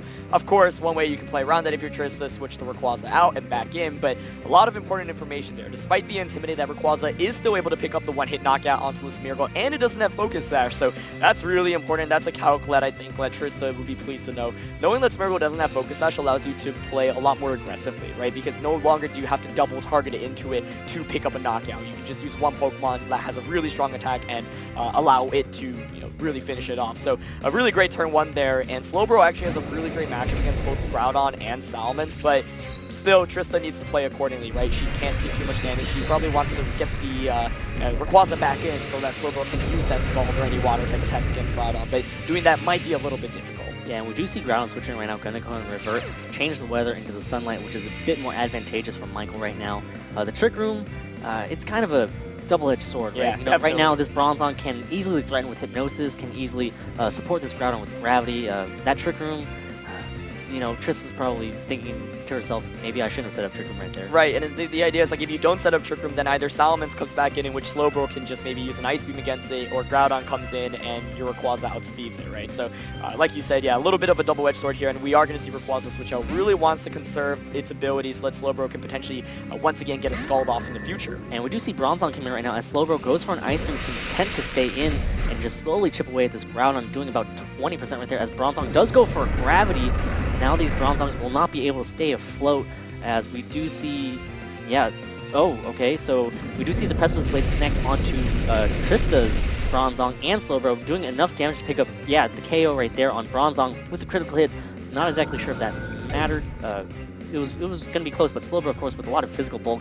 We do get revealed, though, that Bronzong is heat-proof. Yeah, because it did not fall after the Levitate, or excuse me, after the Gravity. That's a, potentially a big deal because Trista, of course, does have Groudon, and if you're going against a heat-proof Bronzong, now you know, okay, I can use ground-type attacks. Of course, Gravity is set up now, so Trista's ground-type attacks will connect anyway. But in future games, now you know, okay, I might actually want to use my ground-type attacks as opposed to my fire-type attacks to maybe pick up a one-hit knockout onto Bronzong if I'm in that position. But that's one turn of Trick Room, and that works out perfectly for Michael. But now, there is the advantage. Rayquaza comes in, and it could potentially just, Slowbro could potentially just Scald the Groudon slot. So I think Trista's actually still in a pretty fine position, even though that Trick Room, she lost her Bronze. I think that was a worthy sacrifice. Now your Rayquaza's back in, and the weather, its ability, Rayquaza's ability allows Slowbro to one-hit knock out the Groudon with a Scald. And we saw that Slowbro was obviously going to outspeed it under Trick Room. So this Slowbro was putting in so much work as an offensive threat, and was able to take that Precipice Blades pretty well. You do have to be careful, though, of the Hypnosis with the Gravity up, though. Right? Absolutely. You have to be careful of that because if this Hypnosis connects, that's going to go ahead and put one of your Pokemon to sleep. And Gravity's up. And Gravity's up, so it's most likely going to hit. So Groudon does protect itself right here. Not going to want to take a Scald from this Slowbro, as we do see Rayquaza as well follow suit and protect. Not going to want to possibly take a Hypnosis right off the bat. And we do see Slowbro go for the Scald. Targets down that Bronzong. Good prediction right there from Trista to bypass that protect. Does and get the burn, so Bronzong now has a timer on it. But we do see the Lumberry right now activate, so good information, even though there's no... Ooh, Hypnosis does go onto Slowbro instead. Does it have a berry? Can it wake up? If it does, it is absolutely huge here for Trista. There's the berry. Does. There's the berry. So double berries right now, fixing the status problems out on the field. Now, Groudon has to either go for that double protect or a switch. Yeah, I do want to point out, Slowbro was able to outspeed Bronzong under the Trick Room, so that's a big deal as well, because like you said, now, even if Bronzong goes for yet another Hypnosis onto Slowbro, you have to make the right call if you're Michael. Do you go for a double protect, or do you switch out? Or maybe, do you hope that Trista predicts you to switch out and, just stay in and, make a ballsy play with Precipice Blades? Absolutely. And these are just the mind games that go on in just one match. Oh, the Scald! The Scald connects onto the Groudon. Picks up the KO. Huge KO right there from Slowbro, and Slowbro is doing so much work right now. It is! It's doing so much work as Bronzong does go for another Hypnosis, does connect onto that Slowbro. It is going to fall asleep, but I think the damage has been done. Slowbro has done some work. Absolutely here. Dragon Ascent's going to come out from Rayquaza too. Not going to knock out the Bronzong, obviously, but still going to do a very healthy amount of damage. And if you don't have a way to hit super effective against Bronzong, any chip damage is good. And that looks like it might actually even be a 2-hit KO after that chip damage from Scald. And there is still one more Pokemon in the back from Michael. I most likely believe it's going to be that Xerneas. So it's still not over yet because there's still Xerneas in the back. Or it should be Salamence. Oh, Salamence, that's right. Which is a good Pokemon, but the thing is Trista also has a Pokemon in the back, and Trick Room is still up, meaning that Rayquaza actually outspeeds it. Of course, Gravity and Hypnosis are still a potential thing, but the thing is, the Slowbro is putting in so much work right now because Bronzong can't tough shit in terms of offense. Gyro Ball does absolutely no damage against it. Probably does negative damage because Slowbro is so slow. Here's some hit points back, Slowbro. I think that's how it should be. I know you have Regenerator, but here's some hit points back because you're slower than me, and I feel bad. Slowbro's just so slow. Like, Gyro Ball's supposed to do damage against fast Pokemon, but against slow Pokemon does absolutely nothing. And these Intimidates aren't doing anything either. And you saw how tanky that Slowbro was, right? That Precipice Blade's doing around 1/3 of the damage, a little bit over 1/3, but of course Trick Room is still up, Slowbro is asleep, Rayquaza just got intimidated, but I think if you're Trista, you're at least happy about that last turn because you got the prediction you wanted. You were hoping that Groudon stays in, and Michael, made an aggressive read, thinking, okay, she's going to go for the Ice Beam, she's going to try to nail the Salamence, and instead it works out perfectly for Trista. Yep, and oh boy, it's still not over just yet because as long as Michael can kind of find a way to knock out this Slowbro, there is a possibility for him to be able to come back, as we do see Slowbro switch out. As we do see Groudon come in, going to go ahead and change the weather just one more time. Going to go ahead and bring out the Harsh Sunlight instead. So we're going to see exactly how the rest of this turn plays out. Yeah, Slowbro naturally underspeeds Bronzong. It does, yeah. But of course, because Bronzong was able to use the Hypnosis after Slowbro attacked, I didn't have any chance of waking up here, which is why Trista's going to swap it out. Right, and that that's a good call from Michael to kind of realize the out right there. I need to somehow deal with this Slowbro first, as we do see Salamence now Mega Evolve, as Rayquaza goes for a Protect here, not going to want to take any damage, but now this Salamence is going to be outspeeding this Rayquaza, as Bronzong goes for Hypnosis into that Rayquaza Protect, as Salamence goes for a Double Edge now, going to go ahead and target down that Slowbro slot into that Groudon, such huge physical bulk. That is not going to be a 2-hit KO, as the Twisted Dimensions do return to normal, so great play right now from Michael to kind of put himself in position for this end game. Yeah, I mean, I think Trista might be able to actually just take the game here, because the thing is, Gravity is still up. Also, Bronzong, of course, does have Heat Proof instead of Levitate, so you can still Precipice Blades here if you are running that on Trista. And that Double Edge did 93 damage. That might be a damage roll, and it might actually come down to how much Double Edge does. However, the other thing you have to consider is that Bronzong can't beat that Slowbro. If you're able to knock out Salamence here on Trista's end, then you just win the game. And Bronzong is now the slowest Pokemon on the field, and it's obviously weak to Groudon. So it's going to be a close finish, but I think that Trista has enough firepower to close out. This one's going to come down to what Michael does, but you don't really have the option to, say, protect your Salamence, because then Bronzong just gets KO'd, then it's a 2-on-1 or a 3-on-1. But we do see the attack here. Let's see if this Double Edge picks up the knockout. And does target down that Rayquaza, does pick up the KO because of those defense drops from that Dragon Ascent from earlier on that Bronzong. So those defense drops playing a huge role right now, as Groudon goes for an Earth Power. Going to go ahead and target down that Bronzong right now. Going to be able to pick up the KO. No more Hypnosis, no more Trick Room support out on the field. So, oh boy, this is still pretty close, as Gravity does return to normal. Yeah, I'm really curious to see the Earth Power there instead of Precipice Blades. Precipice Blades maybe would have the potential to knock out the Salamence there instead. We see the Earth Power still not over by any means. I think Trista's still in an okay position, but the thing is, the Slowbro has to wake up. It has to wake up, right? If it takes a 3-turn sleep, of course, if Salamence can't knock out Groudon this turn, or at any point, Groudon just retaliates with an attack. Actually, now it can't use its ground-type attacks because Gravity's not up. Absolutely. We do see Groudon now protect itself right here. Not going to want to get hit at all. Salamence goes for a Hyper Voice, going to hit Slowbro on its weaker defensive side. Does do a good amount of damage. Yeah, good amount, but Slowbro is still fast asleep. I think now it's in Double Edge range. Actually, I don't know. Slowbro is a very physically bulky Pokemon, so we'll have to see. It's going to be close though, right? Because Slowbro does have the chance of waking up now. Groudon, of course, maybe another Double Edge won't knock it out, but if that Groudon, we did see Earth Power. If the other two attacks on Groudon are, for example, Eruption and Precipice Blades, then it can't actually touch the Salamence. Here we go. Here's a Hyper Another Voice. Hyper Voice right now connects onto both of them. Groudon There's does the go for Eruption. In the sunlight, gonna resist by Salamence. Does bring it down Doesn't wake up. Doesn't wake up. Slowbro stays asleep, and that is it.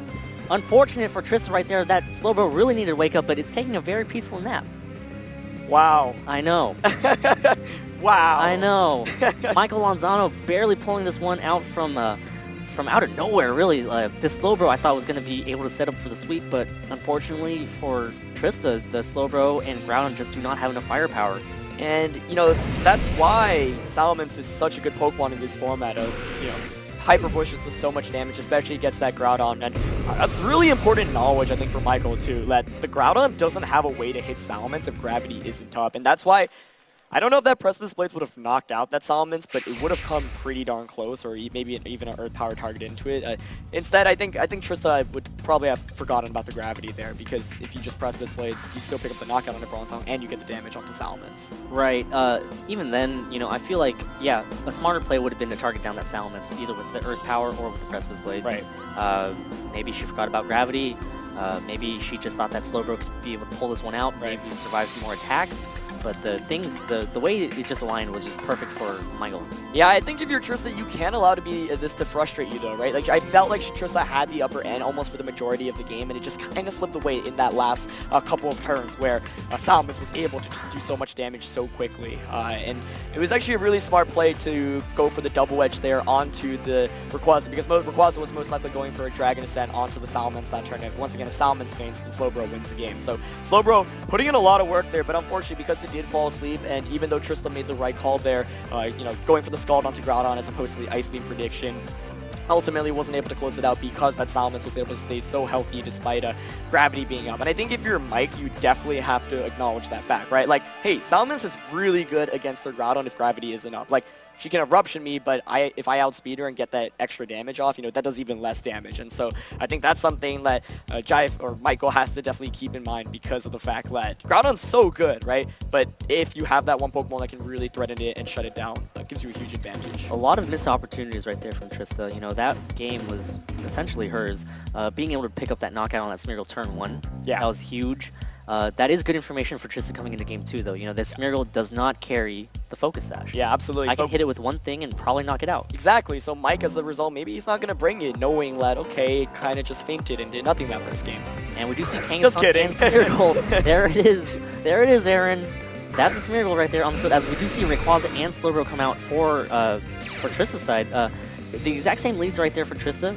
Michael kind of changing it up a little bit. Yeah, so I think that's really interesting because I thought like Groudon was, Salamence was by far the MVP of that last matchup, just being able to pick up so many knockouts. It literally knocked out 3 Pokemon. But Mike deciding, I'm going to bring Kangaskhan this time. I'm not going to bring the Salamence. And maybe Michael thought that Trista was going to do something to, hey, I need to get rid of this Salamence. Right. I'm going to bring Kangaskhan instead. And in a best of 3, maybe sometimes you just want to change up your strategy, even if you're not sure how it's going to work, just because you can throw your opponent off and you're already up a game, so you do have that advantage. But once again, we do know that Smeargle has the Focus Sash. However, the other important thing to note is that Kangaskhan does have that Fake Out potential, so you could maybe just go for a Fake Out onto Rayquaza to make sure Smeargle at least survives this turn. But we also know that Slowbro has the Berry to wake up from potential Dark Void, and he could get a Scald. Scald Burn onto Kangaskhan would be huge. And this is it, guys, everybody. This is it. Game 2 here of Round 8 of Day 1 of the 2016 World Championships. The winner of this match moves on to Day 2. Michael Lanzano has already taken the first game as we are ready to go. Tristan Medine needs to win 2 more to advance to Day 2. Both these players are known to be from the same area. Both these players are known to be some of the best players in the world, in my opinion, as we do see Rayquaza now Mega Evolve as Kangaskhan goes for a Fake Out onto Slowbro. Uh-oh. Good amount of chip damage right there with a critical hit on that second hit. And Rayquaza goes for another Dragon Ascent right now. Is it going to go ahead and target down this Smeargle yet again and pick up a KO easily? We'll have to see. Targets Kangaskhan, doesn't pick up the knockout. Here's the Dark Void coming out most likely as well. And we'll have to see if there are any misses here. Smeargle goes for the Dark Void. It does connect onto Trista's side. We'll have to see exactly what it puts to sleep. Slowbro, of course, is pretty safe. Oh! Avoids it! Rayquaza avoids the attack. Slowbro's just going to wake up because of that berry, so a huge avoid right there from that Rayquaza. Wow. I think that single-handedly makes this so much better. Gets a special defense increase, which I'm sure Trista is also pretty happy to see. But that's huge. I mean, let's talk about that turn. First of all, we didn't just see a typical fake-out Rayquaza Dark Void play. And Trista playing very aggressive. She's, probably predicting, okay, I think that the Smeargle might be switching out, or maybe it will just protect itself this turn, so let me just go for the target onto Kangaskhan and get as much damage off as possible. And that almost worked out, except for the fact that Smeargle did get a Dark Void. So that's a huge dodge there on the Rayquaza, because now Rayquaza still outspeeds both Smeargle and Kangaskhan. Of course, you've still got some mind games here, right? Do you target down Smeargle and just go for a Dragon Ascent onto that slot, or do you just extreme speed Kangaskhan expecting Smeargle to Spiky Shield? The other thing here, if you're Mike, though, is that Trista very well could pick up 2 knockouts this turn and trade. And we don't see any switch outs. And we do see the Dragon Ascent right now. Hopefully it connects onto the Smeargle this time. Is it going to be enough to pick up the one-hit KO yet again? Does connect on that Smeargle. It does pick up the one-hit KO. Smeargle gets knocked out. Rayquaza now at 2 stages of decreased defenses. Kangaskhan does get to move right now. It might be a double knockout for Trista's side. Again, that Life Orb recoil doing some damage back to itself as Kangaskhan does go for a double right now. Going to go ahead and target down this Slowbro. Oh. Big damage, but is Slowbro gonna hang on? Hangs on. Such huge physical bulk. Kangaskhan does knock itself out. Does Trista just go for a Trick Room right here? Is this gonna be a free turn for Slowbro? As Slowbro does go for a Trick Room, and Trista is set up. So that played out very, from how that first turn, when we first saw the moves, I was like, wow, Mike, did it. He played that first turn perfectly. He's going to get the Dark Void off. It's all over. But Rayquaza was able to dodge it there. We actually don't even see the double edge onto Rayquaza, instead targeting down the Slowbro here.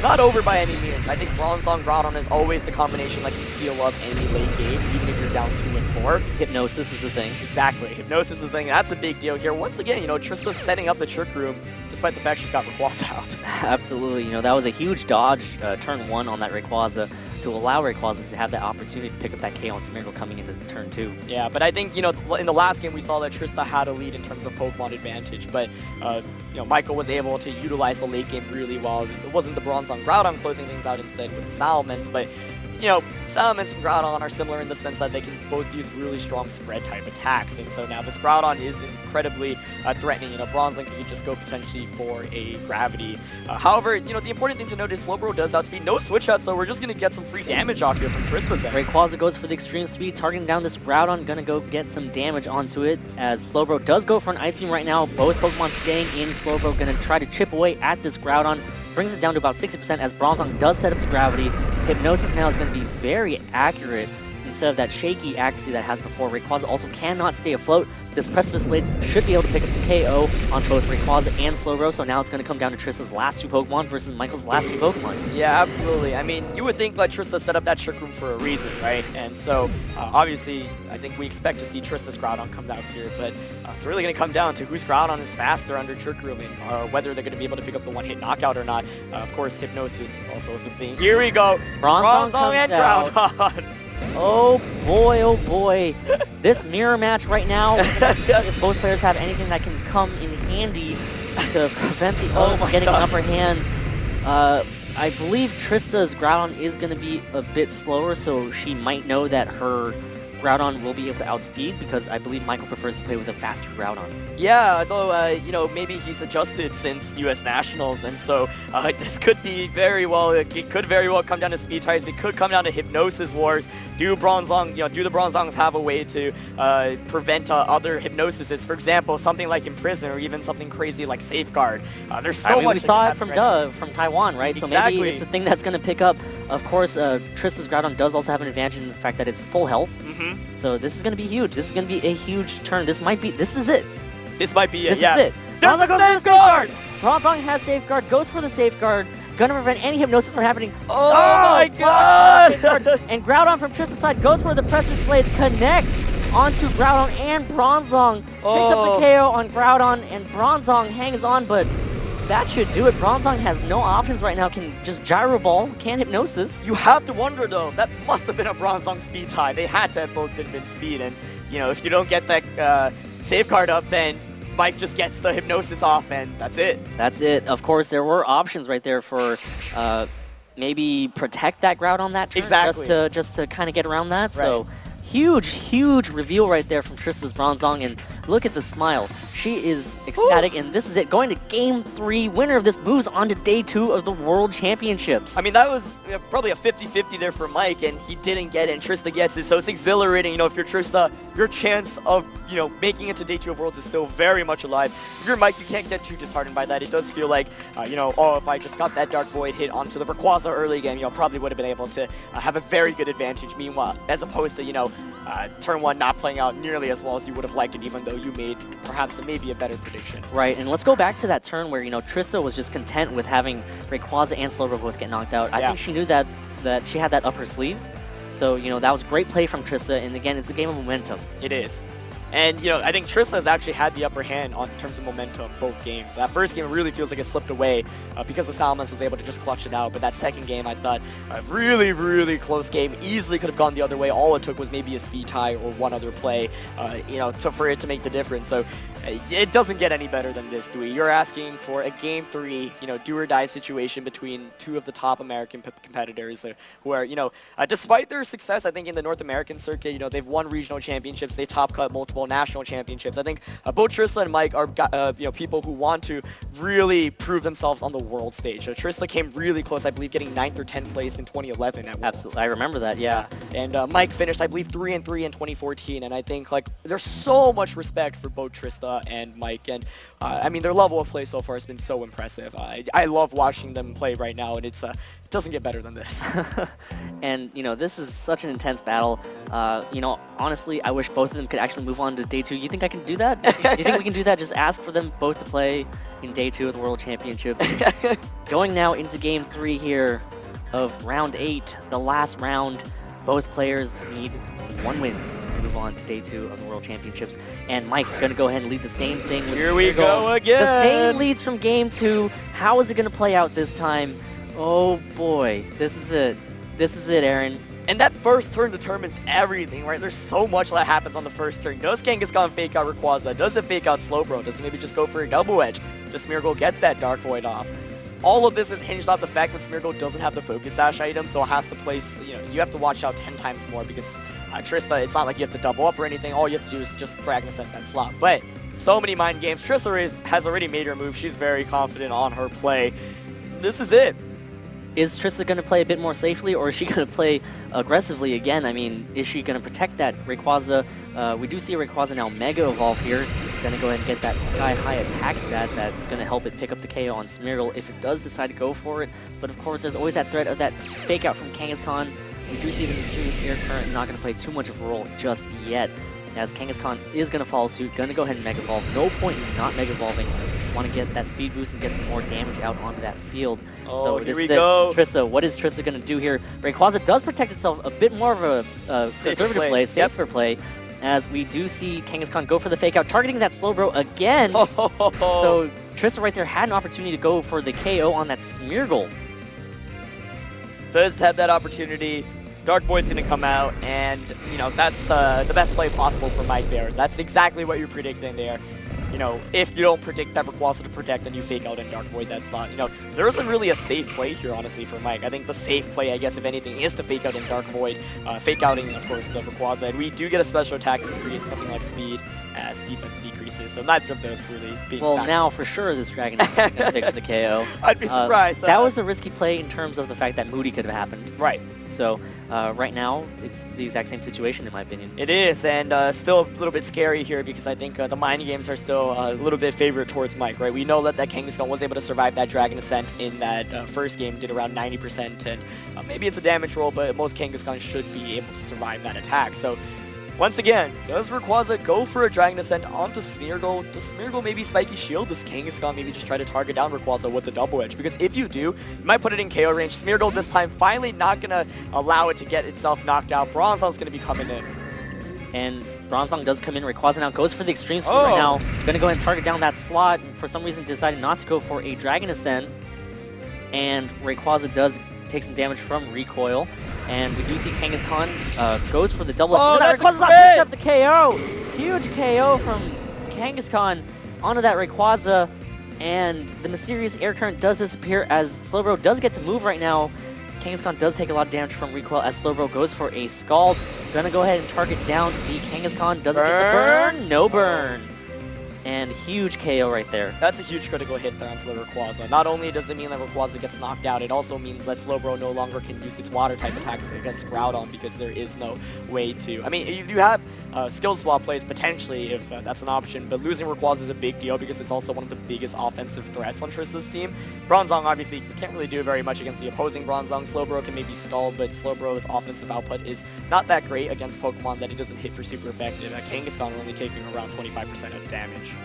So, yeah, that's an unfortunate critical hit. I think Trista, we saw her go for the Extreme Speed, maybe hoping that it would knock out the Smeargle and expecting it to not get the defense drop from Dragon Ascent, hoping to basically survive a Double Edge from Kangaskhan, but the critical hit means that Rayquaza is knocked out. Not something you want to see in a Game 3 situation. Yeah, and oh boy, this is going to be tough for Trista to try to crawl back from. We do see Kangaskhan now withdraw, not going to want to stay in, and Groudon does come out. That's going to be able to provide a lot of support. A lot of offensive power, but right now Slowbro can't really touch it because there's no Rayquaza to come in. Right. And that is a big deal. There's no way to one-hit knock out that Groudon. We saw it being taken care of so well in that first game. Of course, the Groudon on Trista's side perhaps can still pull it off, but like you said, it's going to be a mountain to climb for her. Yep, and we do see the Safeguard come out just to prevent some Hypnosis from being able to connect, as Bronzong does go for the Gravity right now. Going to go ahead and make Trista's Bronzong be unable to stay afloat, as we do see Slowbro now go for the Ice Beam. Smart play right there to just go ahead and chip away at this Groudon. Does a good amount of damage actually, yeah. And now, Slowbro and Bronzong had to crawl back. They have to claw back right now. Yeah, I mean, I think this game is heavily in Mike's favor. All he has to do is really click the Precipice Blades button, and the only way Trista can really maybe climb out of this one is if she has a status-inflicting move. Of course, Hypnosis, but maybe a Swagger. You think? I don't know, man. We've seen it happen on ground types before at the World Championships. Swaggering a physical attacker, that's a high-risk, high-reward strategy that might have to come out right now from Trista's side. Oh boy. Is this going to happen? Does she have it? I mean, it's not an attack we see too often on Bronzong, but that's maybe the only saving grace, or Hypnosis, a more common attack. So those are really the only two options. Let's see. Bronzong's going to switch out first here. Going to want to give Jive some more, or give Mike some more offensive position here. And Kangaskhan does come in, going to be able to provide some fake out support. Groudon now protecting itself. Not going to want to take any damage at all. This could possibly set up... Oh, Bronzong does go for the Swagger under that Groudon Protect as Slowbro goes for an Ice Beam into that Protect slot as well. And now this sets up Michael for a good position because now he can fake out that Bronzong to prevent that Swagger from coming out. Yeah, it's not even a good position. It's probably a perfect position here, right? All you have to do, like you said, is fake out Bronzong and go for a Precipice Blades. And Mike not even allowing any potential shenanigans to happen, saying, okay, unless you really predict the Kangaskhan switch in here, which is something that Trista might maybe should have done, then now I'm just going to be able to fake out and Precipice Blades, and there's pretty much nothing you can do to stop it. Slowbro, in terms of damage, you can't even Scald Kangaskhan or Groudon because of the Sun. And Ice Beam probably doesn't even do more than 15% to either. Of course, we saw the critical hit there on Groudon, but that's not enough. And Swagger was actually, the move that Trista could have used the Claw Orb way back, but I think now it's too late. And Kangaskhan does go for the fake out right now. Going to go ahead and target down the Bronzong. Going to make it flinch, not be able to go for a Swagger at all, as we do see Groudon now go for the Precipice Blade. It's going to connect onto both Bronzong and the Slowbro. Slowbro hangs on, but Bronzong gets knocked out, unfortunately. And now Trista has one more Pokemon in the back, most likely that Groudon. Is it going to have enough to claw back, to help her claw back, as we do see the Ice Beam connect onto that Groudon, and oh boy. Oh boy is right. I mean, we see gravity is still up, right? And Groudon is still coming out here. So if you are Trista, maybe if you win a speed tie, you outspeed the Groudon, get a Precipice Blades off, suddenly, once again, it's 2-2. You have to consider the fact that Mike's Smeargle and Bronzong are the only Pokemon in the back. Exactly. That's actually a huge deal there because neither of those can do anything to Groudon. And so this game is still not over on Trista's end. I thought Mike played that really perfectly in terms of setting himself up and not letting any shenanigans happen, but it's not over by any means. And Michael might want to try to stagger how his Pokemon get knocked out right now. Right. You'll kind of want to save some of these Pokemon in the front that are your offensive heavy hitters, but also, absolutely, kind of pick which Pokemon in the back you don't need anymore. Yeah, and if there is a Smeargle still in the back this time, and it looks like he is doing exactly what you've expected him to do. I think if Groudon protects you, you sacrifice Kangaskhan, then Smeargle can just come back in. Now, Kangaskhan actually just gets the double edge off here as well. Kangaskhan does go for the double edge into the Groudon right now, doing a good amount of damage, 50% more than that, about 60%. Kangaskhan does take a lot of recoil, as Groudon on Trista's side does go for the Precipice Blades, connects onto that Kangaskhan, and is going to be able to pick up the KO. So right now, the key Pokemon to knock out is going to be that Groudon. Yeah, it is, but I'm not sure if... Oh! Heel pull from Slowbro onto the Groudon. Hello? What? So Michael thought he was in the clear, just doing a lot of damage, but Smeargle is out right now, so this is not over in the sense that, Groudon's still around on Trista's side, but Smeargle can do Smeargle things. Oh, this is so close. If Trista's able to knock out the Groudon on Michael's side, then Michael won't have enough offense to deal with the Groudon. I mean, you're stuck Gyro Balling, which does something, I guess, but this is really close, right? Is there the Wide Guard from Smeargle? That's a move that we always see Smeargle carry. Does Groudon just choose the Precipice Blades on both ends? Is there a potential Earth Power coming out here? Does Smeargle just choose the Dark Void? There's so much going on right now, and despite the fact that Michael's been playing this really well, it all comes down to this. Wide Guard. Did Trista go through it? Did Trista go through it with an Earth Power? What is going to happen? Earth Power! Got the Earth Power onto the Groudon. Big knockout right there, and it's going to be Bronzong and Smeargle versus Trista's Groudon and Slowbro. Trista playing exceptionally well, out of her mind. Oh my god! Slowbro sets up a Trick Room, and... What? Safeguard returns, Gravity returns. Heel Pulse. Oh my gosh, and that's it. Michael has zero offensive pressure out on his side, and Trista Medine clawing her way back.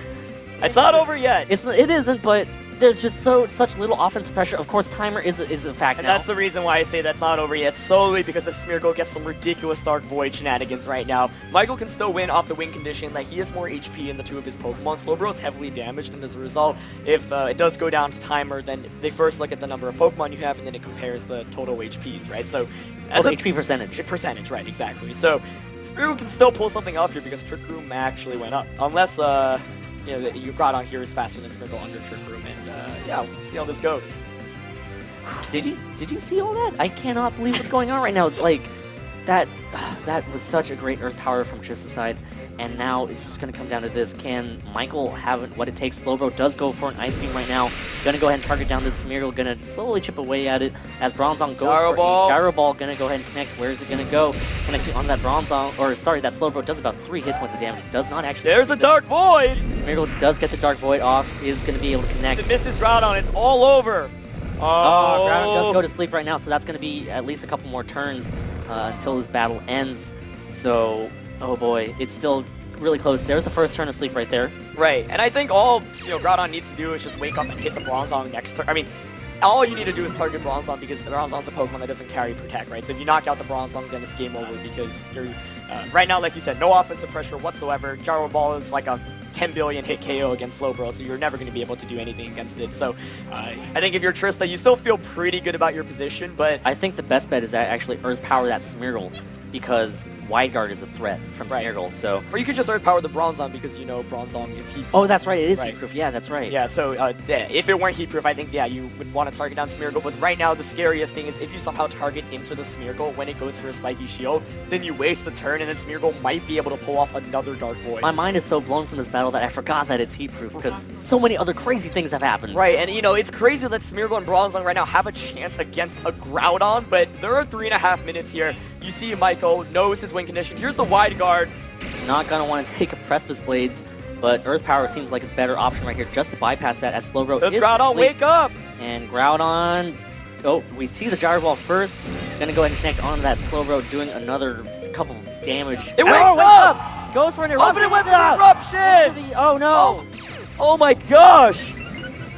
And Smeargle's special attack does rise sharply as we do see the accuracy drop, which is going to be good for Trista because now this could easily miss. This Dark Void could miss. But yeah, hey, it's okay, Aaron, it's okay. This is actually crazy because, I thought, okay, all Trista has to do is wake up here, she gets the Earth Power off, but instead Michael predicted, okay, I have to hope that she uses a spread type attack, doesn't go for an Earth Power because maybe Earth Power won't knock out one of my Pokemon. Trista wakes up, but actually, it doesn't get the attack off. Trista now knows, though. She now knows that, I do have to respect that Wide Guard. Right. And, Trick Room is ending here, too. I think if you protect Groudon next turn, Trick Room should expire at the end of this turn, so then you just are able to outspeed. So I think Trista has just enough time to finish this up, but we'll see. Oh boy, coming down all the way to the timer right now. Of course, for those of you guys just tuning in, it's been an intense battle Oh, so no far. protect on Groudon! Slowbro is fast asleep as we do see Bronzong go for a Gravity, so that's going to go ahead and increase the accuracy of Dark Void right there. Oh my god. Oh, this Trick Room is a double-edged sword as Smeargle goes for a Dark Void, does connect onto the Groudon and the Slowbro who is already asleep. And, Groudon is going to take one turn to sleep right here, and it's going to come down to whether or not he can wake up the next turn. Groudon does take a turn of sleep, like you said, and so it does have a chance of waking up. Another Moody Boost! And Smeargle's accuracy rises sharply, and we do see the attack drop, so... Oh, There is boy. one more turn of Trick Room, I think, right? I'm not exactly sure. I've lost track because of how crazy this match has been. But it's going to come down to whether or not this Groudon can wake up this turn. Yeah, and actually, I think it all boils down to that. I'm actually really surprised. I think all Trista needed to do was get the Earth Power off, because even if you don't pick up the knockout, you do enough damage where you should win on HP percentage, because Gyro Ball still doing only 6 hit points of damage at most, right? So it's like, Bronzong, if it's not knocked out, will be very low, and that Smeargle also has some damage. I mean, it'll be close, I guess, but Mike went for that Wide Guard the turn he needed to, and it actually comes down to whether Groudon gets the one-turn wake-up, I think. Yeah, and it... Oh, boy. Oh, boy. If only you could heal Pulse yourself. But unfortunately, you cannot do that, and it's going to come down to whether or not this Groudon can wake up this turn to go for an Earth Power, and that's Bronzong. Spiky goes for the Shield! Spiky Shield. Oh, boy, does Groudon wake up? We'll have to see. Oh, Slowbro wakes up. Goes for an Ice Beam, targeting down that Bronzong. Knows the win condition is going to slowly chip away at this Bronzong. A little bit of chip Groudon, damage there. wake up! Bronzong goes for a Gyro Ball right now, gonna connect onto that Slowbro, slowly knocking out its hit Here we points. go, this is it! Groudon. Oh! No! And Groudon cannot wake up to go for an attack as the Twisted Dimensions do return to normal, but that should do it in terms of time. Smeargle's special defense does rise sharply, and Smeargle's attack, or special attack does drop. That's it. That's it. Yeah, time. It's just gonna go to time right now, and it looks like Michael Lanzano should be able to win this on time. Oh my gosh. That just happened. That's was a crazy game 3. I mean, this was literally, it came down to the very last second of Game 3, the very last play. Does Groudon wake up? And it wasn't able to do it. But of course, the only reason it came down to that situation was because, Groudon ran into that press or that wide guard. And Michael Lanzana will be able to take one of the most exhilarating games I've seen in this format. The finals, again, maybe.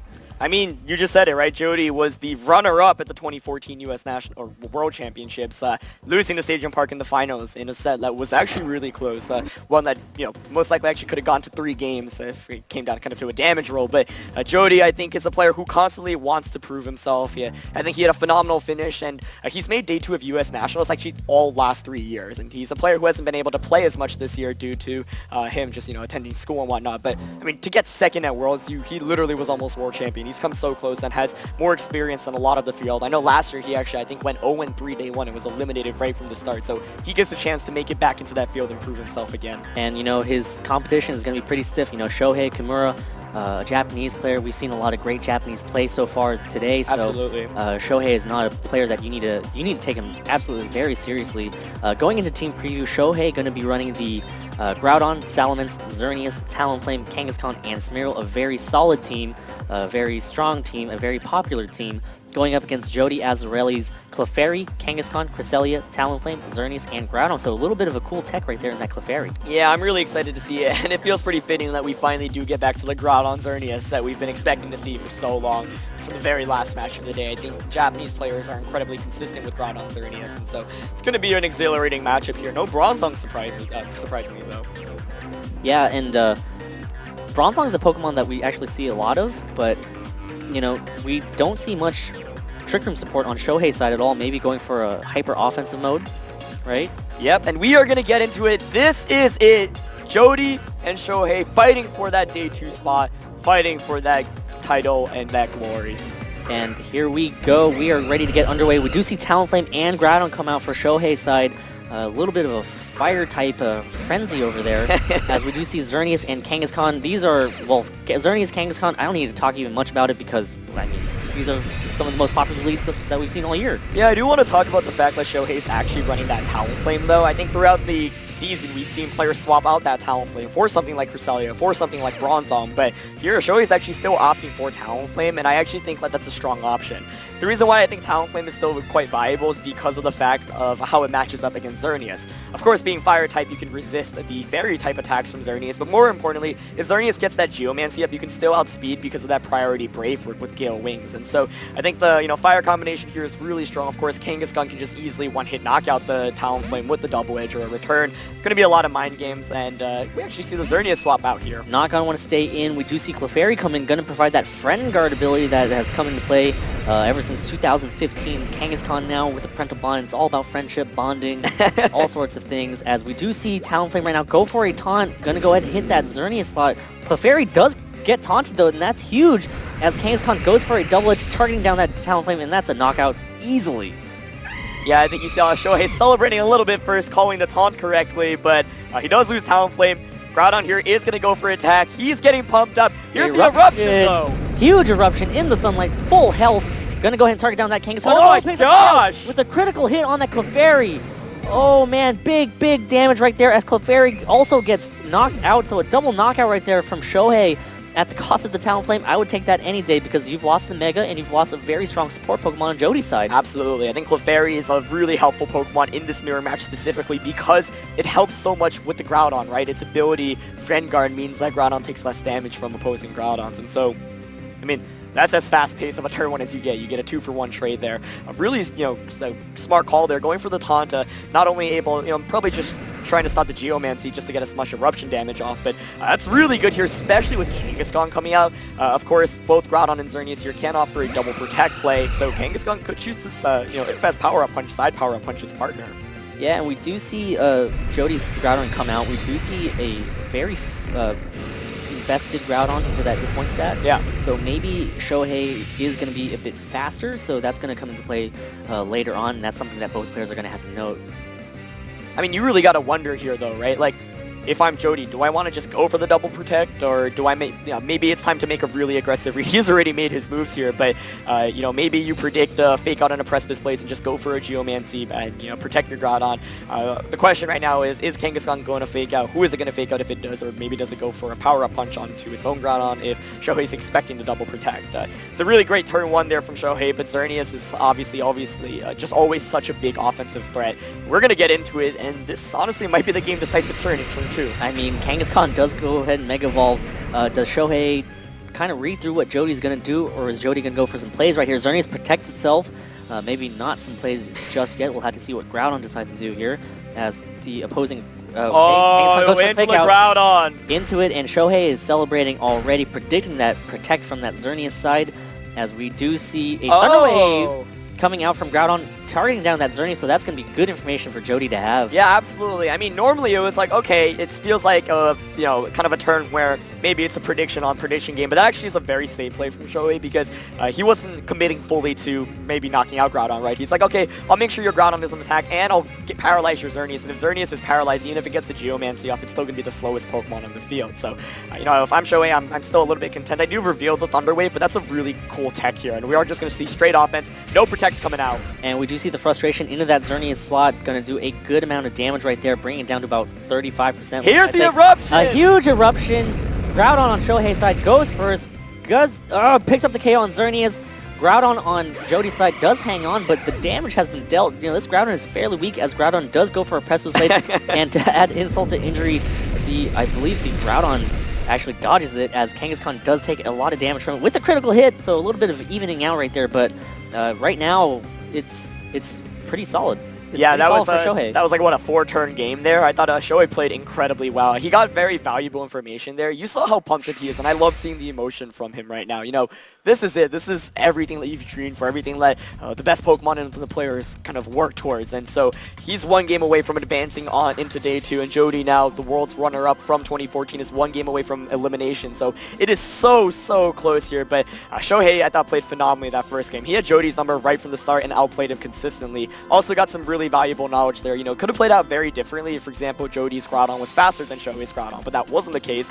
Shohei having a faster Groudon or potentially winning a speed tie there, able to just dunk on that Xerneas and knock it out. Yeah, and that Thunder Wave reveal, that's going to be pretty huge too. It is. We kind of saw what Jody's strategy was. Try to get that Clefairy in, try to provide support for that Kangaskhan, but of course, this Groudon is just going to try to run through it. This is a hyper-offensive Groudon. Like I said, we don't see a Trick Room mode in this at all. it's just... I think it's just, hey, I'm going to knock out your Pokemon, and maybe I'll Thunder Wave some things, slow it down, if I need to. But I really like that, right? If you just look at the Tailwind core, still getting once the Geomancy goes up, it's really hard to stop it. Instead, now Thunder Wave is actually a really cool option, especially in the mirror match. And you can see why, all these teams have different ways that they're built. Even though the team composition looks relatively similar, Shohei's Groudon, very far removed from the typical Groudon we see throughout this format. Right. I mean, we have seen Thunder Wave Groudons in the past, but this Groudon is here, and it is ready to go. We do see it again. We do see Kangaskhan and Groudon out for Shohei's side, as we do see Kangaskhan and Cresselia out for Jody's side. So I think a Trick Room might be coming up.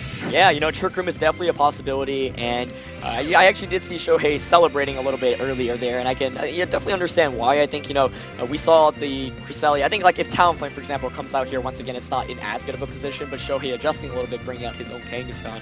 Of course, anytime it's Kangaskhan versus Kangaskhan, there's inner focus wars, there's, fake out wars, and a lot of mind games, but I think if you're Shohei, you're still relatively content because Cresselia cannot do very much damage.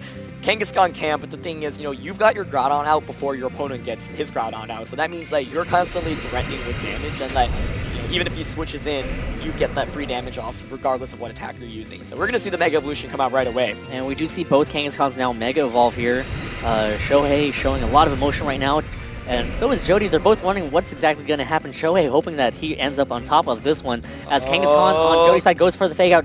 Going to target down the Groudon on the other side right now. Shohei kind of indifferent to that. Okay, maybe they're trading fake outs this turn. I'm not sure about that. I think he might have traded Kangaskhan. Oh no, hits the Kangaskhan instead. So Cresselia is going to get a free turn right here with a critical hit on the side. Not too bad, but we do see Cresselia go for an Icy Wind right now. That form of speed support is going to be pretty big. Yeah, I mean, I think Shohei really putting all his eggs in one basket there, you know, committing very hard to a read, or not even a read, just either hoping, one, I win a fake out, you know, war.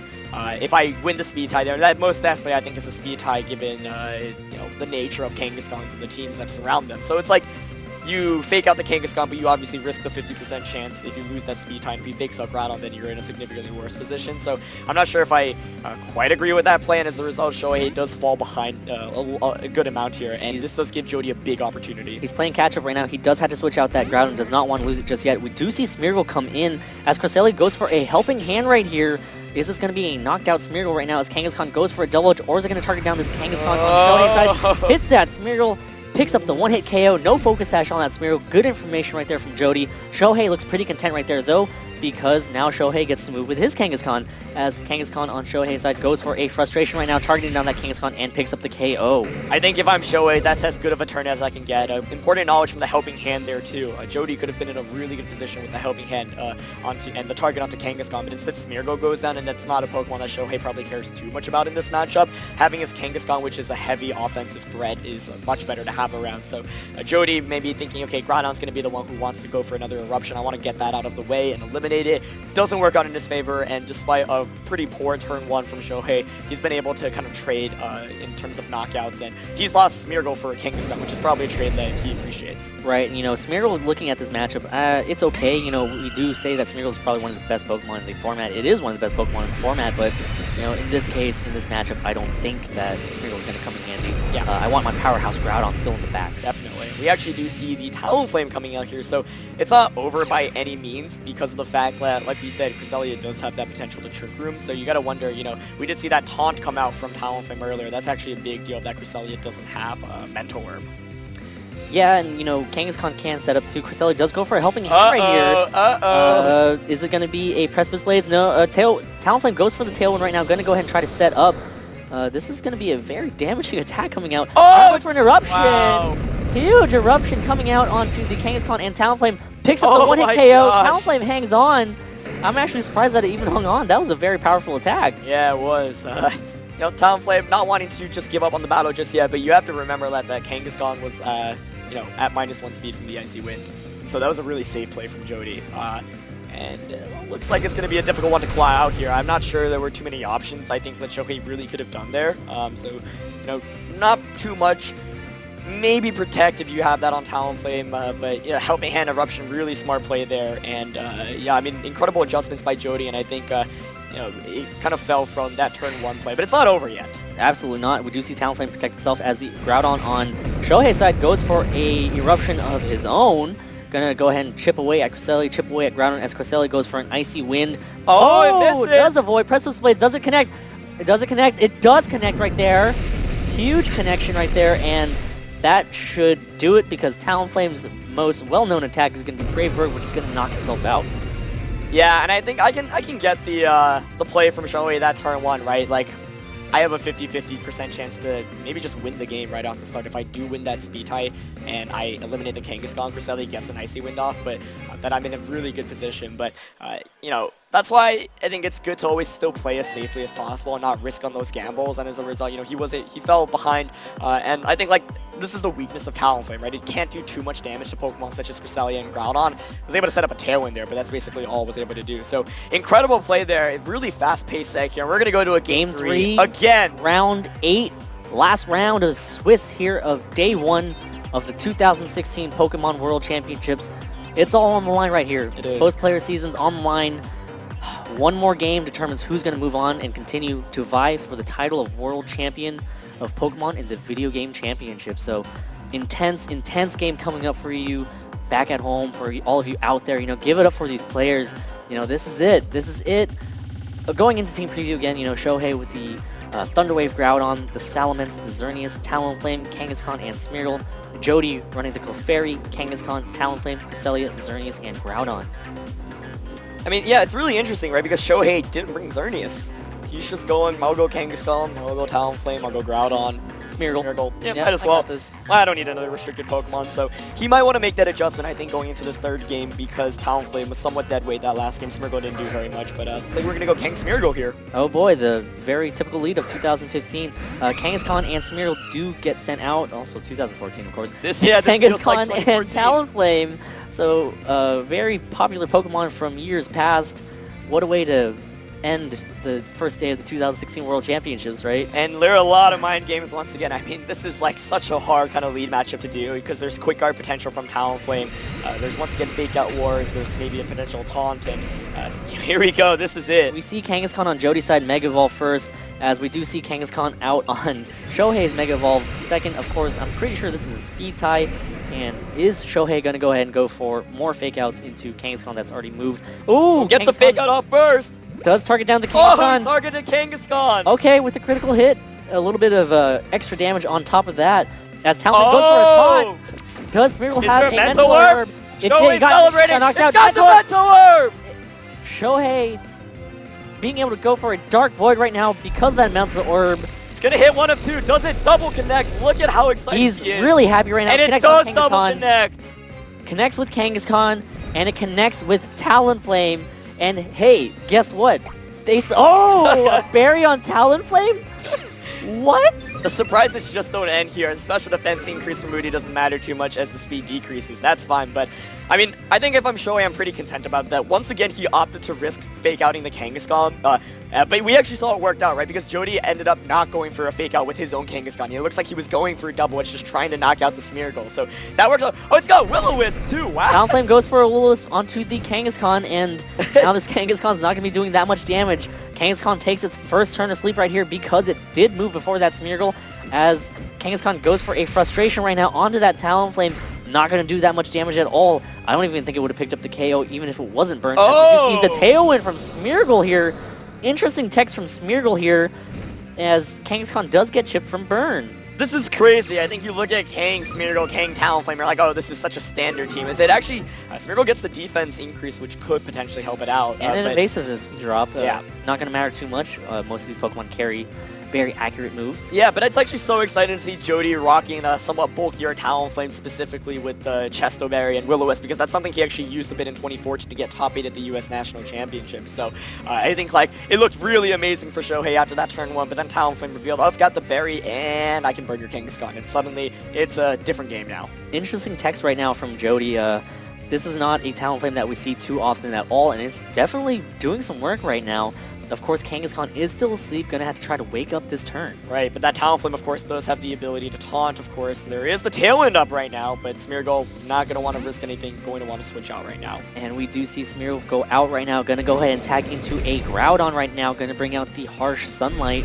Kangaskhan is burned, does have access to Power-Up Punch, but I don't know about that. It's going to take a while to try to get back to doing Yeah, damage, it might be a little right? bit late, but it also comes down to the speed turns and what Talonflame really does here. If Talonflame goes for a Brave Bird, it's going to put itself in KO range due to the recoil for frustration to knock it And out. Talonflame matches the Tailwind. So essentially what's going to happen is Jody's side is going to have one extra turn of Tailwind, as Kangaskhan does go for a frustration onto the Talonflame. Is enough to pick up the KO with a critical hit on the first one. Yes, definitely. Easily picks up the KO because of that critical hit. Jody does not look happy at all. Jody now Does the Kangaskhan wake up? Hoping it does! wakes up.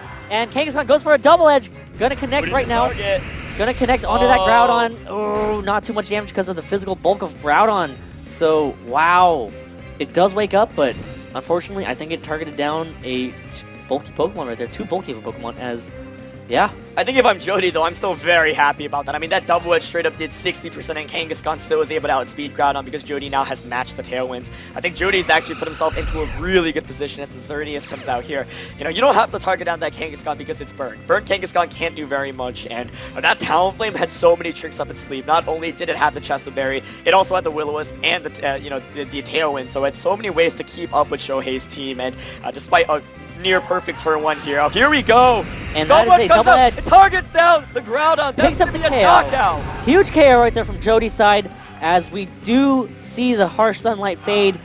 And now the Kangaskhan does take recoil. Is Jody going to have what it takes to be able to pick up this victory? Kangaskhan on Shohei's side goes for a frustration, hits that Kangaskhan on Jody's side, picks up the KO with a critical hit. Doesn't matter too much. I'm pretty sure that would have KO'd anyways. Yep. And now the Xerneas is gonna get a turn right now to go for a Geomancy. Gonna go ahead and start getting some boosts.